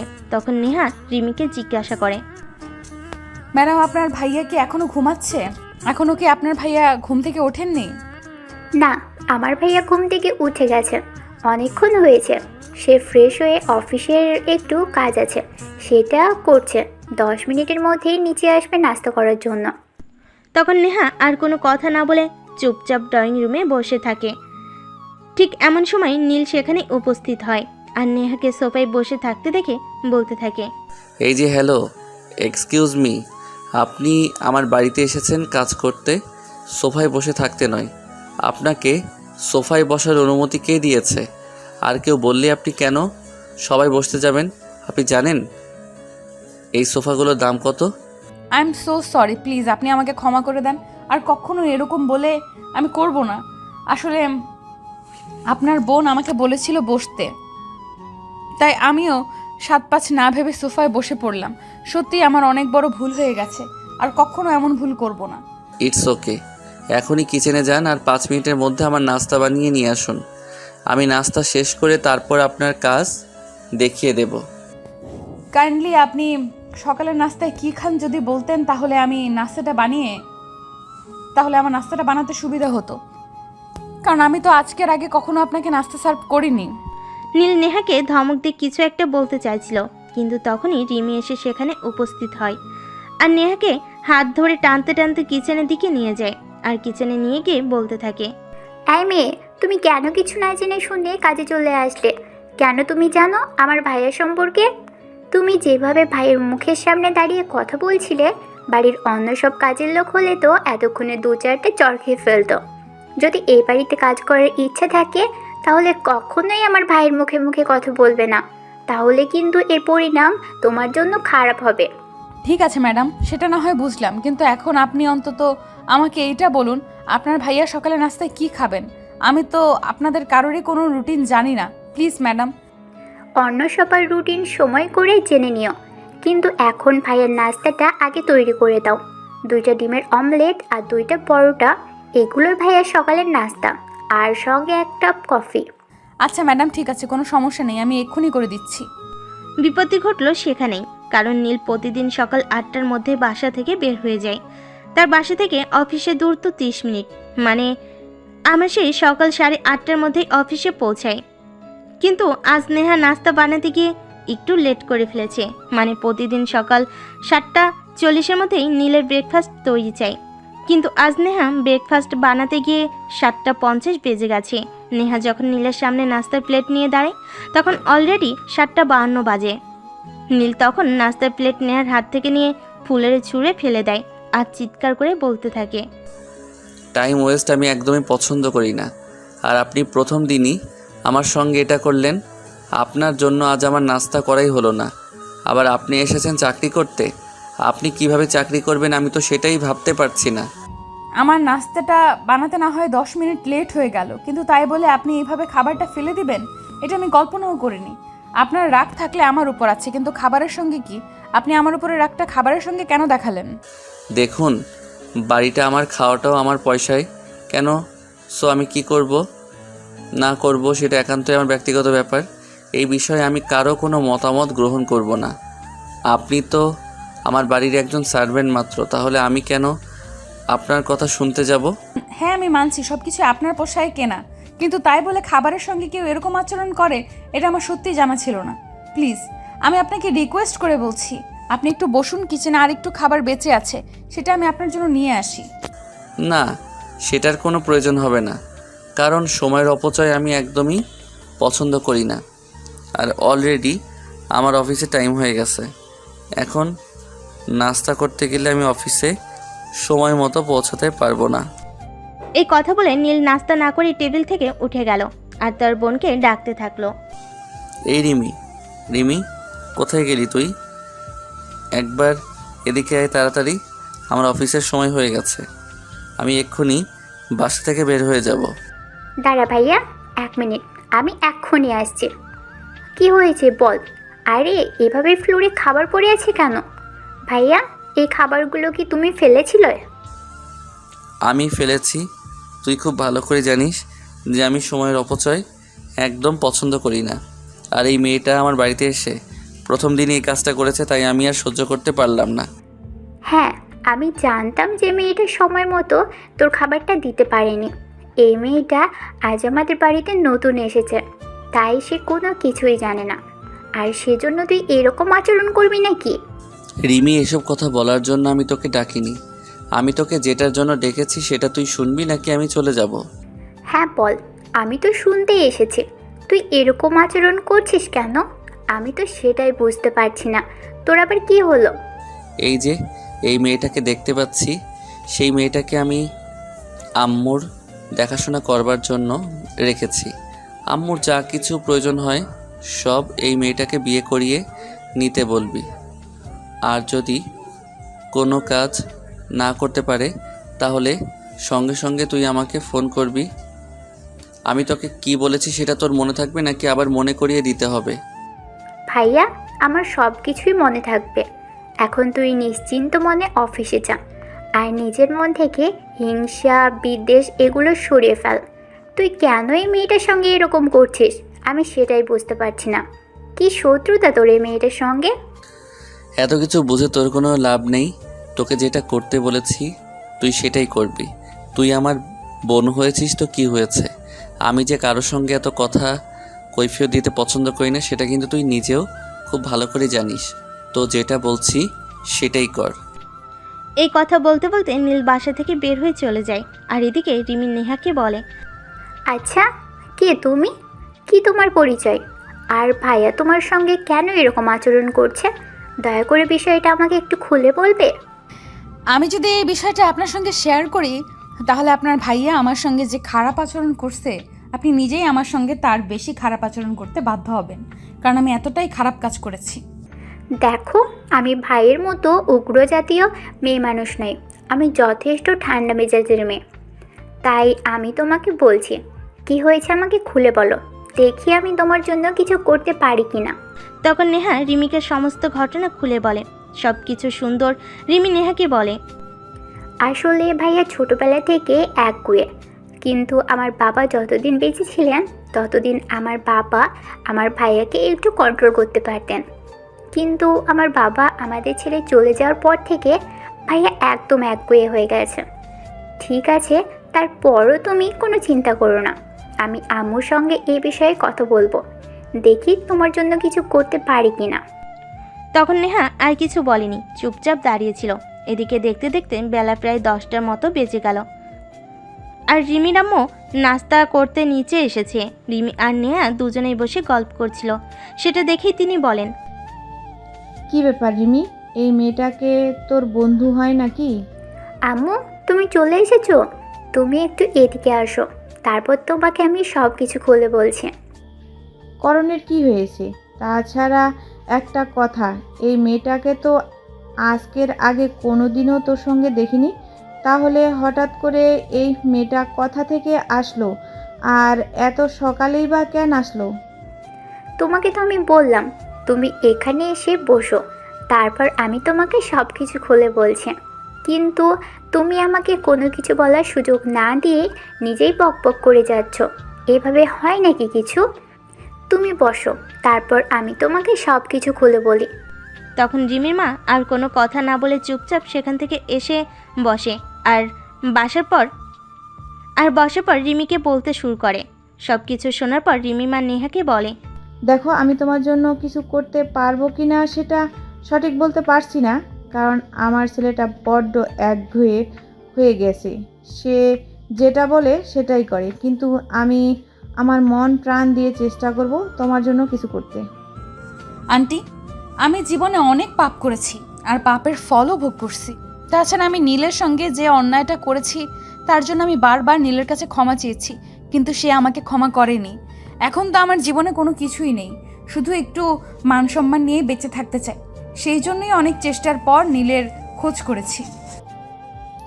আচ্ছা ঠিক আছে, তোমার সঙ্গে বাকি কথা পরে বলবো। এখন একটা কাজ করো, তুমি আর রিমি কিচেনে যাও আর আমাদের 3 জনের জন্য নাস্তা বানিয়ে নিয়ে আসো। না আম্মু, সেটার কোনো প্রয়োজন হবে না, আমি একাই নাস্তা বানিয়ে নিয়ে আসতে পারবো। আপনি একটু রেস্ট করুন। এই কথা বলে রিমি সেখান থেকে উঠে নাস্তা বানাতে চলে যায়। আর এদিকে রিমির আম্মু নেহার সঙ্গে গল্প করতে থাকে। তার পরিবারের বিষয়ে নানা অজানা তথ্য তিনি সংগ্রহ করে। কথা বলার এক পর্যায়ে তিনি নেহাকে বলেন, আমার ছেলেটা যে তোমাকে অনেক বেশি ভালোবাসতো সেটা কি তুমি জানো? সে আমাকে ভালোবাসতো কি আর করতো, আমার সমস্ত কথা মেনে চলতো, সেটা আমি জানতাম, কিন্তু কোনো দিনও তার ওই সব কিছু আমি পাত্তা দিইনি। তার কারণ ছিল একটাই, আমি ছিলাম বড়লোক বাবার একমাত্র আদরের রাজকন্যা আর সে ছিল গরিব বাবার খেটে খাওয়া ছেলে। তাই তাকে আমি কখনোই পাত্তা দিতাম না। তাকে যদি আমি পাত্তা দিতাম তাহলে আমার রেপুটেশনে আঘাত আসতো, আমার বন্ধুরা আমায় নিয়ে হাসাহাসি করতো। সেই সব কিছু আমি কোনোদিনই সহ্য করতে পারতাম না। এগুলোই ছিল সবচেয়ে বড় কারণ।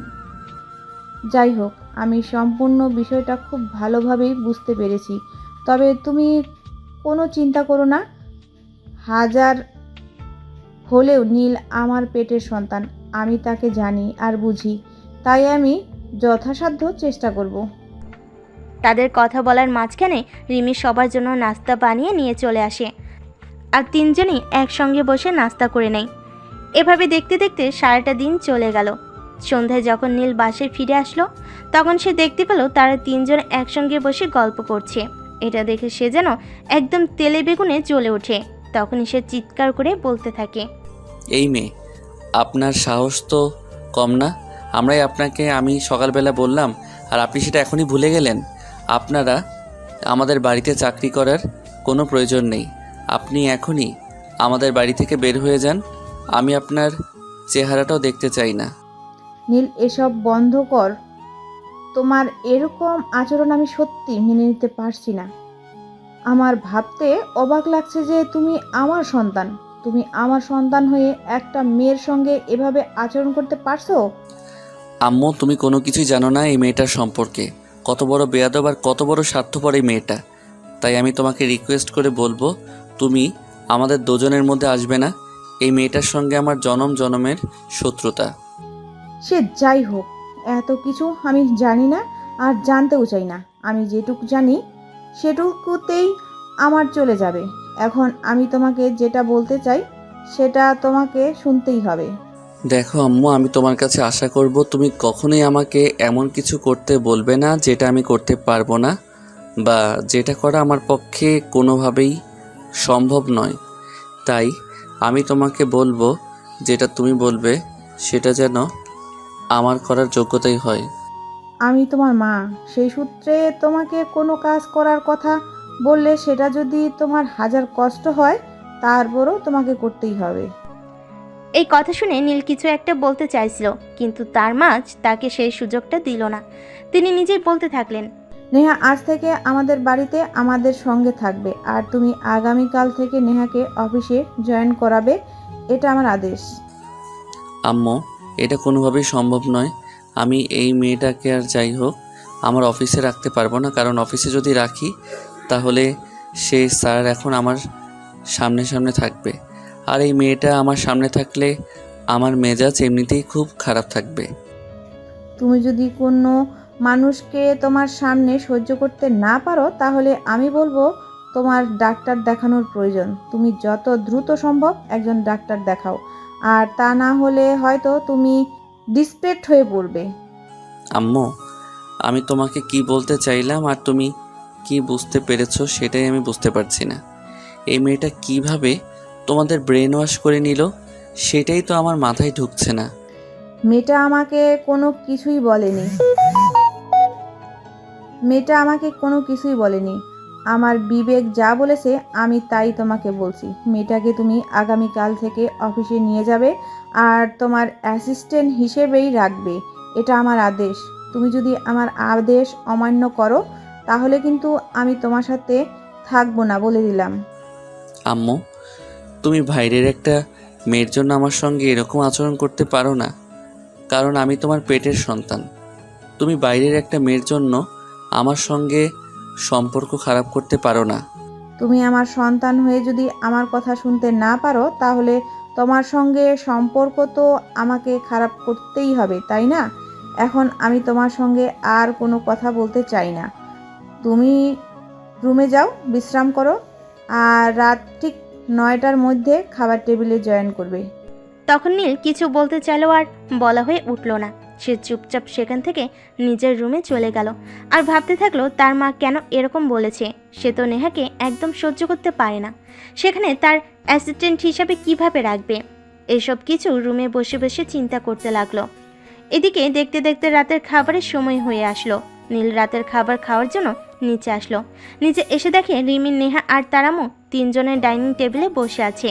এটা দেখে নীলের মেজাজ আরও বেশি খারাপ হয়ে যায়, তাই সে নেহাকে উদ্দেশ্য করে বলতে থাকে, এই মেয়ে, কি সমস্যা আপনার? আমি তো সেটাই বুঝতে পারছি না। আপনাকে আমি বাড়িতে কাজের জন্য রেখেছি, আর আপনি কিনা আমার সঙ্গে একই টেবিলে বসে ডিনার করার মতো দুঃসাহস দেখাচ্ছেন।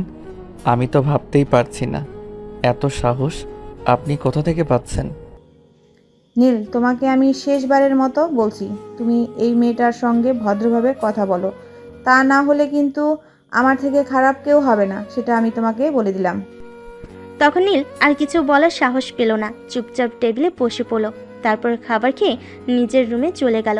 পরের দিন সকাল হতে না হতেই রিমির মা রিমিকে বলে, নেহাকে আজকের জন্য তোমার থেকে একটা ড্রেস দাও, সে অফিসে যাবে, আর বিকেলে অফিস থেকে ফিরলে তুমি তাকে নিয়ে শপিং করতে যাবে।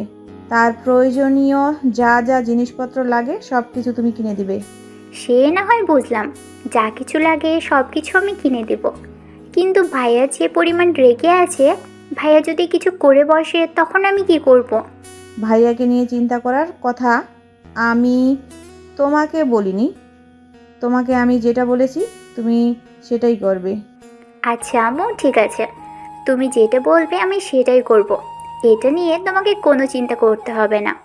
আমি নেহার রুমের দিকে একবার যাচ্ছি, গিয়ে দেখি সে এখনও ঘুম থেকে উঠল কি না। বলতে বলতে সে মেয়ে তার মায়ের রুম থেকে বের হয়ে নেহার রুমে চলে আসে। এসে দেখে নেহা তখনও ঘুমোচ্ছে। আসলে রাজার ঘরে যার বসবাস, আর রাজার সুখ পেলে সে তো সুখে থাকতেই চাইবে। তখন রেশমি তাকে আস্তে আস্তে ঘুম থেকে ডেকে তুলে।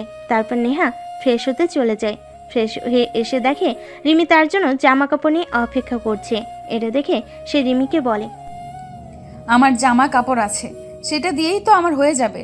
তুমি কেন কষ্ট করে তোমার জামা কাপড় আনতে গেলে?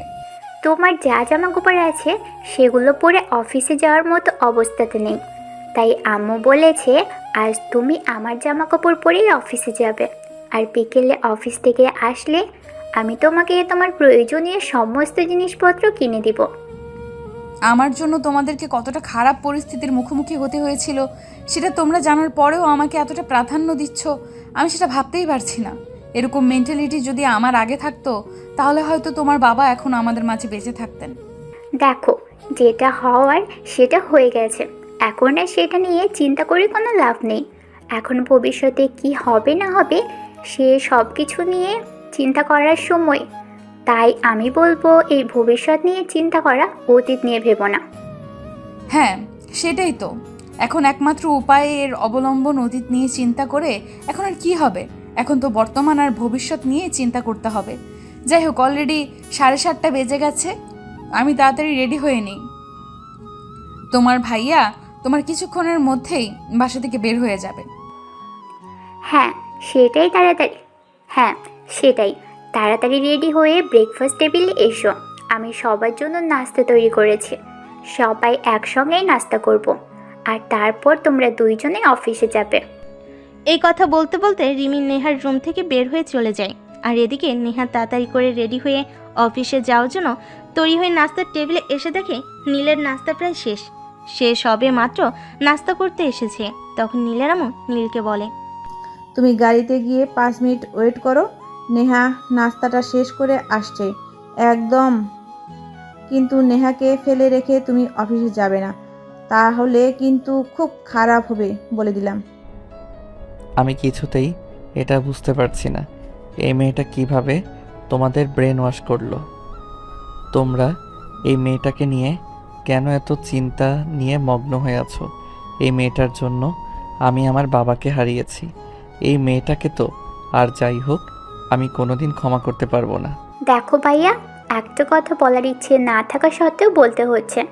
আমরা মানছি নেহা অপরাধ করেছে, তার জন্য সে ক্ষমাও চেয়েছে, কিন্তু তারপরও তুই কেন এই মেয়েটাকে ক্ষমা করতে পারছিস না? আমি জানি না আমি কেন এই মেয়েটাকে ক্ষমা করতে পারছি না, আর কোনো দিন ক্ষমা করতে পারবো কি না সেটাও জানি না। তবে এই মেয়েটাকে দেখলে আমার শরীর ঘিনঘিন করে। আমি এই মেয়েটাকে একদম সহ্য করতে পারি না। কিন্তু তারপরও তোরা কেন যে এত প্যারাপেরি করছিস আমি সেটাই বুঝতে পারছি না। এত কিছু তোমার জানা বোঝার কোনো প্রয়োজন নেই। তোমাকে যেটা করতে বলা হয়েছে তুমি সেটাই করো। তুমি বাইরে গিয়ে গাড়িতে 5 মিনিট ওয়েট করো, ততক্ষণে নেহার নাস্তা শেষ হয়ে যাবে, সে বেরিয়ে আসবে। আমি কিন্তু আজ দুপুরে তোমার অফিসে আসব, আর নেহাকে কিন্তু তোমার অ্যাসিস্ট্যান্ট হিসেবেই দেখতে চাই। আমার কথার যেন কোনো নড়চড় না হয়, তাহলে কিন্তু খারাপ কেউ হবে না, সেটা তোমাকে ভালোভাবে বলে দিচ্ছি। নীল তখন আর কোনো কথা না বলে চুপচাপ বাসা থেকে বের হয়ে আসলো। কারণ আর যাই হোক সে কখনো তার মায়ের কথা বরখেলাপ করতে পারবে না। তার ক্ষতি হয়ে গেলেও তার মায়ের কথা তাকে রাখতেই হবে। তাই এখানে তর্ক করে কোনো লাভ নেই। চুপচাপ বাসা থেকে বের হয়ে গাড়িতে বসে নেহার জন্য অপেক্ষা করতে থাকলো। বেশ কিছুক্ষণ পর নেহা সেখানে চলে আসলো। নেহা গাড়িতে উঠতে যাবে এমন সময় নীল বলল, পিছনের সিটে কেন করছেন? সবাই ভাববে আপনি আমার মালিক আর আমি আপনার ড্রাইভার। এটা কখনোই হবে না। সামনে এসে বসুন। পেছনে বসলে সমস্যা, কিন্তু সামনে বসলে কোনো সমস্যা নেই, তাই না? আমি যদি সামনে বসি তাহলে তো সবাই ভাববে আমরা হাজব্যান্ড ওয়াইফ নয়তো গার্লফ্রেন্ড বয়ফ্রেন্ড। তখন কি আপনার কোনো সমস্যা হবে না? সেই সব কিছু নিয়ে আপনার চিন্তা করার কোনো প্রয়োজন নেই। আপনাকে যেটা করতে বলেছি আপনি সেটাই করেন। কোনো কথা না বলে চুপচাপ সামনে এসে বসেন। নেহা তখন আর কোনো কথা না বলে চুপচাপ সামনের সিটে এসে বসলো। কারণ সে খুব ভালো করেই জানে এখন নীলের সঙ্গে তর্ক করলে তার সঙ্গে খারাপ ছাড়া ভালো কিছুই হবে না। তাই নীলের সঙ্গে তর্ক না জড়ানোই শ্রেয়। নেহা গাড়িতে ওঠার পরপরই নীল গাড়ি স্টার্ট করলো, আর প্রায় আধা ঘন্টার মধ্যেই অফিসে এসে পৌঁছায়। নীল নেহা দুজনে একসঙ্গে অফিসে প্রবেশ করে। সেটা দেখে অফিসের কর্মচারীদের মধ্যে অলরেডি কানা ঘোষা শুরু হয়ে গেছে।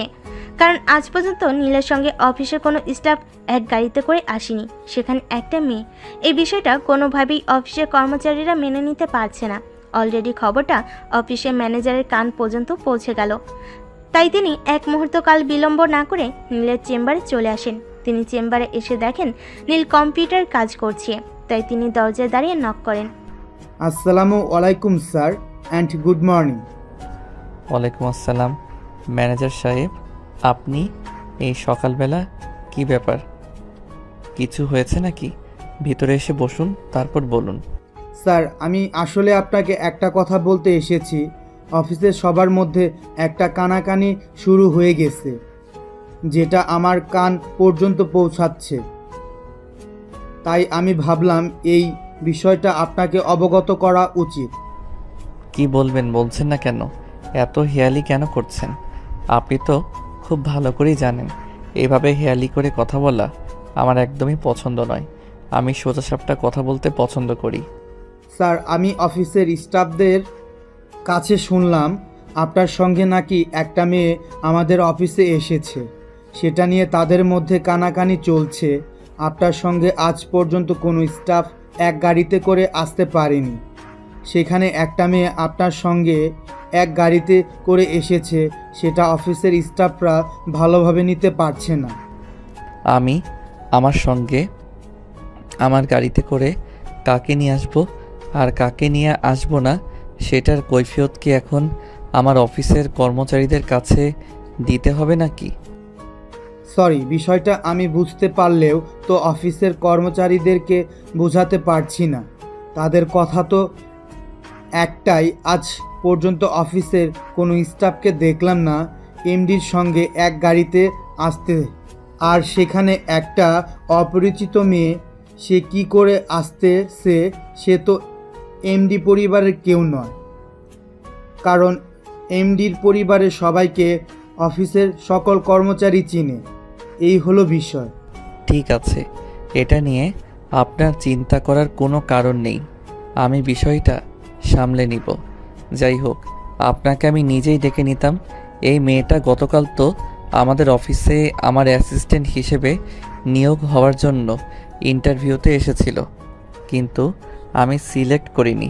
কিন্তু আমার মা এই মেয়েটাকে সিলেক্ট করেছে। আমার অমতে থাকা সত্ত্বেও আমার মায়ের মতকে প্রাধান্য দেওয়ার জন্য আমি এই মেয়েটাকে আমাদের অফিসে রাখতে চাই। সে আপনার যাকে পছন্দ হয় তাকে আপনি আপনার অ্যাসিস্ট্যান্ট হিসাবে রাখতে পারেন। আমার তো মনে হয় তাতে অফিসের কোনো স্টাফ বা কোনো কর্মচারীর মতকে প্রাধান্য দেওয়া উচিত নয়। হ্যাঁ, আপনি একদম ঠিক কথাই বলেছেন। আমি আমার অফিস কিভাবে চালাবো সেটা একান্তই আমার ব্যক্তিগত ব্যাপার। কোনো স্টাফের যদি এই বিষয়ে কোনো সমস্যা হয়ে থাকে তাহলে সে চাকরি ছেড়ে অন্যথায় চলে যেতে পারে, তাতে আমার কোনো আপত্তি নেই। যাই হোক, আপনাকে যেটা বলছিলাম, এই মেয়েটাকে আপনি সমস্ত কাজ বুঝিয়ে দিন। ওকে স্যার, ঠিক আছে, কোনো প্রবলেম নেই। আমি এই মেয়েটাকে তার সমস্ত কাজ বুঝিয়ে দেব। এই কথা বলে ম্যানেজার সাহেব নেহার দিকে তাকায় আর তারপর তাকে বলে, এই মেয়ে, শোনো, তোমার নামটা কি সেটা আগে বলো, তারপর আমি তোমাকে তোমার সমস্ত কাজ বুঝিয়ে দিচ্ছি। আমার নাম নেহা, নেহা চৌধুরী। আমি যদি খুব বেশি ভুল না করে থাকি, তোমার বায়োডাটাতে তোমার পিতার নাম দেখেছিলাম আশরাফ চৌধুরী, তাই না? হ্যাঁ, আপনি একদম ঠিক বলেছেন। আমার বাবা মৃত আশরাফ চৌধুরী। তার মানে আপনি তো চৌধুরী গ্রুপ অফ ইন্ডাস্ট্রির এর একমাত্র মালকিন। কিন্তু আজ আপনার এই অবস্থা কেন? কি হয়েছে আপনার? ম্যানেজার সাহেব, এখানে আপনি আমার অফিসের একজন কর্মচারী। আপনি আমার কাজ করতে এসেছেন কারো বায়োডাটা বা ফ্যামিলিগত তথ্য জানার জন্য নয়। I am so sorry sir. আসলে স্যার, আমি আপনার কোম্পানিতে চাকরি নেওয়ার আগে একবার চৌধুরী গ্রুপ অফ ইন্ডাস্ট্রি কোম্পানিতে চাকরির জন্য আবেদন করতে গিয়েছিলাম, কিন্তু দুর্ভাগ্যবশত সেখানে আমার চাকরিটা হয়নি। সেই দিনটাকে আমি আমার দুর্ভাগ্য মনে করি। সেদিন ওখানে আমার চাকরিটা হয়ে যেত, তাহলে আজ আমি আপনার অফিসে চাকরিটা করতে পারতাম না। তাহলে যেটা আছে সেটা নিয়ে সন্তুষ্ট থাকুন। অতিথি নিয়ে কোনো কথা বলা আমি পছন্দ করি না, বুঝতে পেরেছেন? ম্যানেজার সাহেব তখন আর কোনো কথা না বলে নেহাকে নিয়ে সেখান থেকে চলে গেল। সমস্ত কাজ বুঝিয়ে দেন। নেহা তার মতো করেই কাজ করতে থাকে, কিন্তু অফিসে আসার পরপরই নেহা খুব বড় একটা প্রবলেমের সম্মুখীন হয়। কারণ নীলের অফিসের অধিকাংশ স্টাফ ছেলে মানুষ ছিল। সমস্যাটা ছেলে মানুষ নিয়ে নয়, সমস্যাটা হলো নীলের অফিসে যে ওয়াশরুম রয়েছে সেটা ছেলেদের আর মেয়েদের দুটোই একসঙ্গে। কিন্তু নেহা এরকম পরিবেশে অভ্যস্ত নয়, তাই সে ওয়াশরুমে গিয়েও ওয়াশরুমের কাজ না করেই বের হয়ে আসে। তারপর সে কোনো রকমে অফিসের কাজ করতে থাকে। এরপর চলে গেল আরও 1 সপ্তাহ। ইতিমধ্যেই নেহা নিয়মিত অফিসে যাওয়া আসা করছে, আর একটা বিষয় তার জন্য খুবই বিরক্তিকর লাগছে, সেটা হলো ওয়াশরুম। তাই নেহা আজ সিদ্ধান্ত নিয়েছে নীলের সঙ্গে এই বিষয়ে কথা বলবে, কারণ মেয়েদের প্রাইভেসি বলতে কিছু একটা তো আছে, তারা চাইলে ছেলেদের ওয়াশরুম ব্যবহার করতে পারে না। এমন চিন্তা করে নেহা নীলের কেবিনে যায়। স্যার, আমি ভেতরে আসবো, আপনার সঙ্গে একটু কথা বলার প্রয়োজন ছিল ইমিডিয়েটলি। এখন আবার আপনার কি কথা বলার প্রয়োজন আছে? ঠিক আছে, ভিতরে আসেন। তবে আপনারা সবাই খুবই কম, অনলি 30 সেকেন্ড, এর মধ্যে আপনাকে যা বলার বলতে হবে। স্যার, আসলে আমি আপনাকে এই কথাটাই বলতে এসেছিলাম যে দেখুন, আমাদের অফিসের ছেলেদেরকে আর মেয়েদেরকে একটাই ওয়াশরুম ব্যবহার করতে হচ্ছে। আপনি প্রাপ্তবয়স্ক একটা ছেলে, তাই আপনি খুব ভালো করেই জানেন। আর যাই হোক, ছেলে মেয়ে কখনোই একটা ওয়াশরুম ব্যবহার করতে পারে না, মেয়েদের প্রাইভেসি বলতে কিছু আছে। মানে আপনি কি বলতে চাইছেন আমি কিছুই বুঝতে পারছি না, একটু খুলে বলুন। তবে সময় খুব কম, সেটা তো আপনাকে বললামই। না মানে আমি আসলে এটাই বলতে চাইছিলাম, যদি মেয়েদের জন্য আলাদা একটা ওয়াশরুমের ব্যবস্থা করতেন তাহলে হয়তো ভালো হতো। 1 মিনিট, মানে আপনি কি বলতে চাইছেন আমার অফিসের ডিসিপ্লিন আপনাদের জন্য যথেষ্ট নয়? যদি আপনার সাথে মনে হয়ে থাকে তাহলে আপনি চাকরি ছেড়ে চলে যেতে পারেন, কারণ আমি আপনার জন্য আমার অফিসের নিয়ম বদলাতে পারবো না। আমার অফিসটা আমার নিয়মে চলবে, আপনার নিয়মে নয়। আপনি পারলে এখানে চাকরি করুন, নয়তো চাকরি ছেড়ে চলে যান। আপনার মতো কর্মচারীর অভাব নেই অফিসের, তাই আপনি চলে গেলে আমার কোনো সমস্যা হবে না। আনসার, দেখুন আমি বিষয়টা আসলে ওভাবে বলতে চাইনি। দেখুন, মেয়েদের তো প্রাইভেসি বলতে কিছু থাকে, সব কাজ তো আর ছেলেদের ওয়াশরুমে হয় না। তাছাড়া ছেলে মেয়ে একটা ওয়াশরুম ব্যবহার করতে পারে না, দেশের কোনো কোম্পানিতে এরকম নিয়ম নেই। এত কথা আপনি কেন বলছেন? আমি তো সেটাই বুঝতে পারছি না। আপনার যদি আমার অফিসে চাকরি করতে এতই সমস্যা হয় তাহলে আপনি আমার অফিস থেকে চাকরিটা ছেড়ে চলে গেলেই তো পারেন না? আপনাকে কে বেঁধে রেখেছে এখানে চাকরি করার জন্য? নেহা তখন খুব ভালোভাবে বুঝতে পারলো। আর যাই হোক, নীলের সঙ্গে এই বিষয়ে কথা বলে কোনো লাভ হবে না, কারণ নীল কোনো কথাই শুনবে না।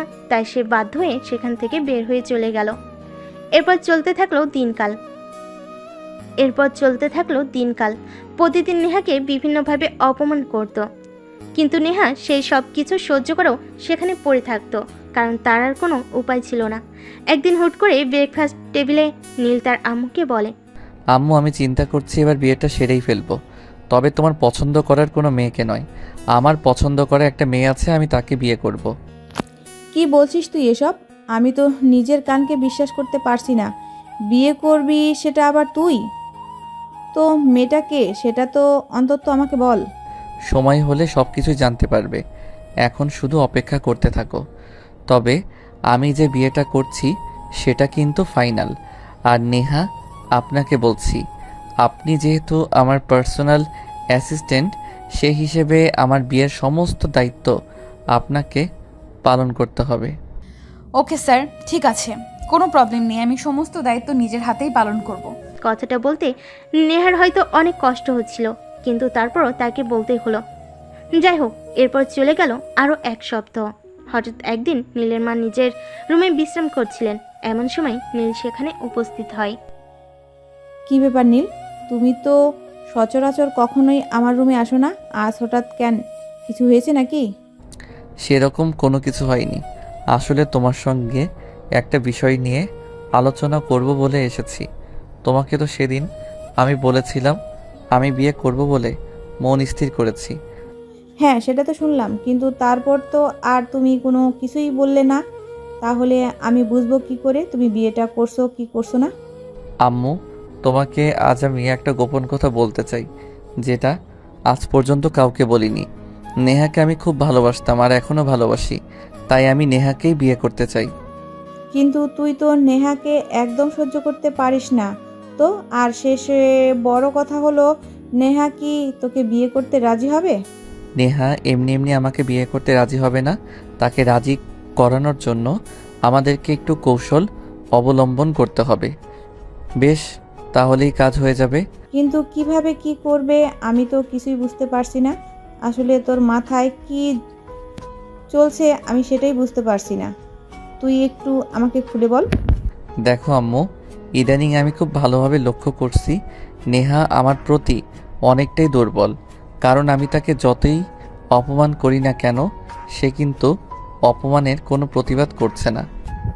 হ্যাঁ, সেটা তো আমি খুব ভালোভাবে দেখতে পাচ্ছি।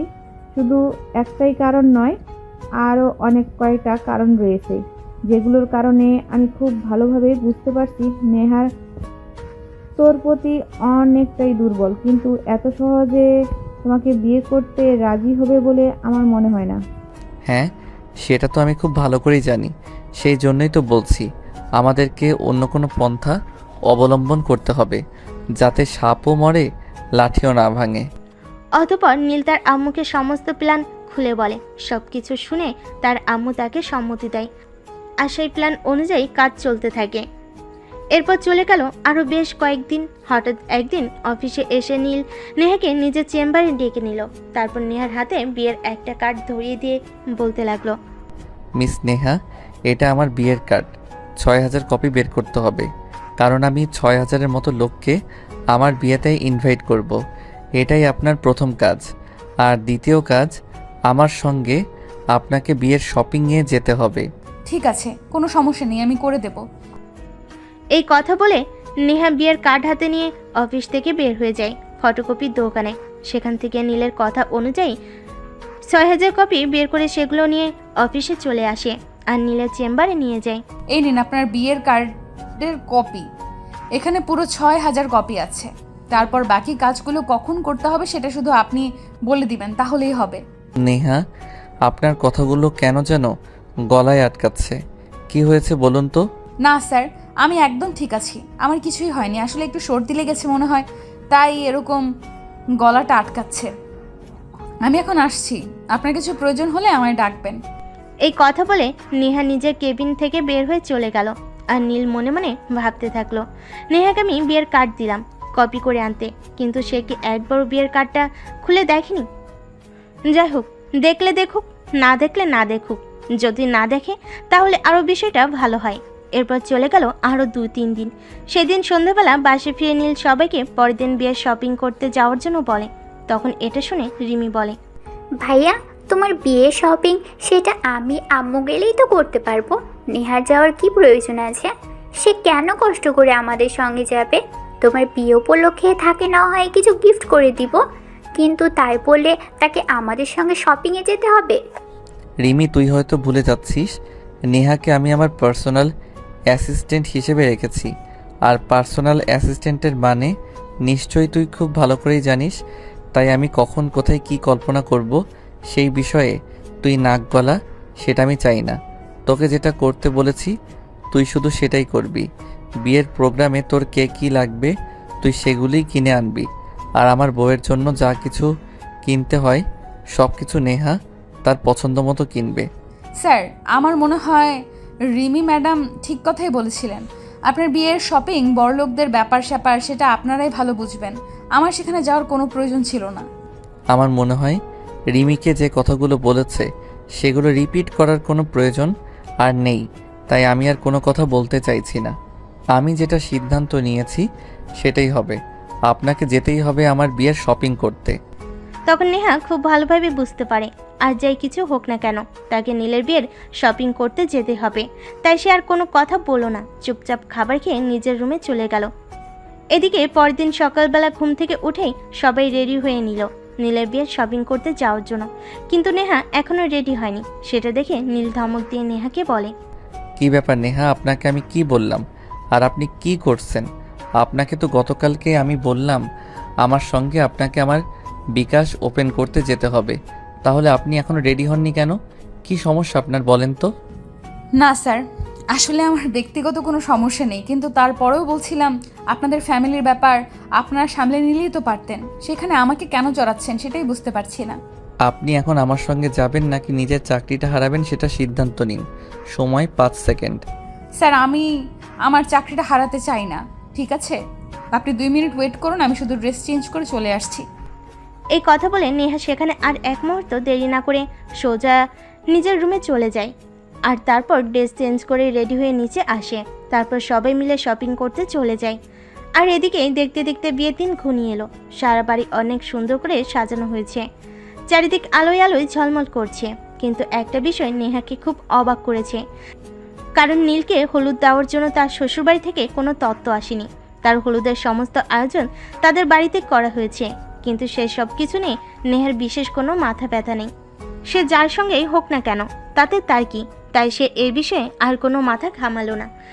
বিয়ের দিন সকাল থেকে সবাই সাজগুজু করছে, রেডি হচ্ছে বিয়েতে যাবে বলে। আর নীলের বিয়ের আয়োজন করা হয়েছে একটা কমিউনিটি সেন্টারে। সকাল থেকে সেখানে সবাই আসতে শুরু করেছে। এদিকে দেখতে দেখতে বিয়ের প্রোগ্রাম প্রায় শুরু হবে, কিন্তু এখনও নেহা বিয়ের পার্টিকে দেখতে পাচ্ছে না। সেটার জন্য সে খুবই বিচলিত হচ্ছে, কিন্তু কাউকে কোনো কিছু জিজ্ঞাসা করতেও পারছে না। ইতিমধ্যে কাজী সাহেব চলে এসেছেন বিয়ে পড়ানোর জন্য। তখন নীলের মা নেহাকে বলে, নেহা, নীলকে নিয়ে স্টেজে বসো, কাজী সাহেব চলে এসেছে, এক্ষুনি বিয়ের কাজ শুরু করবেন। হ্যাঁ আন্টি, সেটা না হয় বুঝলাম, কিন্তু এখনও তো সেইমের সঙ্গে স্যারের বিয়ে হবে, তিনি এসে পৌঁছালেন না, তাহলে কিভাবে কি হবে আমি তো সেটাই বুঝতে পারছি না। স্যার কি একা একাই বিয়ে করবে নাকি? হ্যাঁ, আমি একা একাই বিয়ে করব। কেন, আপনার কোনো সমস্যা আছে নাকি তাতে? না, অবশ্যই না, আমার কোনো সমস্যা কেন থাকবে? আপনি বিয়ে করবেন তাতে আমার কি? তবে এতদিন ধরে শুনে এসেছি বিয়েটা দুজনে করতে হয়, কিন্তু আজ আপনি একা বিয়ে করছেন তাই একটু অবাক হলাম। যেসব হাদিস আমাকে শোনানোর কোনো প্রয়োজন নেই, এখন আপনি আমার পাশে এসে বসুন, আর কোনো কথা আমি শুনতে চাইছি না। তখন নেহা কোনো কিছু না বলে নীলের পাশে গিয়ে বসে, কারণ নীলের হুকুম মানা ছাড়া তার আর কিছুই করার নেই। কিছুক্ষণের মধ্যেই কাজী সাহেব লেখাপড়ার কাজ শুরু করলেন, আর নীল কাবির নামে সাইন করলো। তখন কাজী সাহেব নেহাকে বিয়ের কাবির নামে সাইন করতে বলে। তখন নেহা অনেকটা আশ্চর্য হয়ে বলে, বিয়েটা আমার স্যারের, কিন্তু কাবির নামে আমি কেন সাইন করব? আমি সেটাই বুঝতে পারছি না। আপনি কি বলছেন এসব? আপনার মাথা ঠিক আছে তো? হ্যাঁ, কাজী সাহেবের মাথা একদমই ঠিক আছে, শুধু তোমার মাথাটা নষ্ট হয়ে গেছে, তাই তুমি এভাবে কথা বলছো। যদি তোমার মাথাটা ঠিক থাকতো তাহলে আজ তোমার এই গোমড়া মুখটা দেখতে হতো না, হয়তো তোমার মুখটা অনেক হাসি খুশি থাকতো। মানে কি স্যার? আমি কিছুই বুঝতে পারছি না, নিজেকে অনেক বোকা বোকা লাগছে। কি হয়েছে একটু খুলে বলেন তো। তুমি আসলে একটা বোকা। আমি তোমাকে বিয়ের কার্ড দিলাম কপি করে আনার জন্য, কিন্তু তুমি সেই কার্ডটার 6000 কপি বের করলে, কিন্তু কার্ডটার ভেতরে কার নাম লেখা আছে সেটা একবারও দেখলে না। আর এই কাজটা শুধুমাত্র তোমার মতো বোকা মেয়েকে দিয়েই সম্ভব, অন্য কাউকে দিয়ে নয়। মানে কার্ডটার ভেতরে আমার নাম লেখা ছিল, কিন্তু কেন? তাছাড়া এটা আপনার ব্যক্তিগত জিনিস, সেটা আমি দেখতে যাব কেন? তোমাকে সারপ্রাইজ দেব বলে এত কিছু করেছিলাম।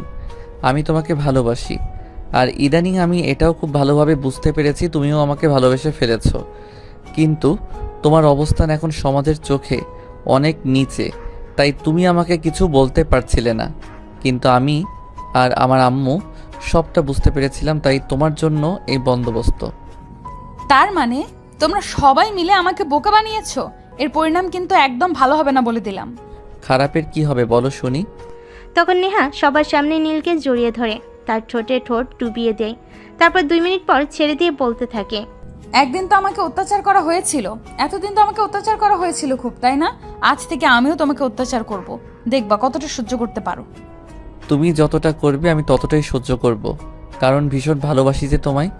যেদিন তোমাদের বাড়ি থেকে চলে এসেছিলাম ভেবেছিলাম হয়তো কোনো দিন আমার ভালোবাসা পূর্ণতা পাবে না, কিন্তু কথায় আছে না, আল্লাহ যা চায় তাই হয়। তাই আল্লাহ হয়তো চেয়েছিল তোমাকে আমার জীবনে ফিরিয়ে দিতে, তাই একটা দুর্ঘটনার মধ্য দিয়ে তোমাকে আমার কাছে ফিরিয়ে দিয়ে যান। তাই আল্লাহর কাছে লাখো কোটি শুকরিয়া।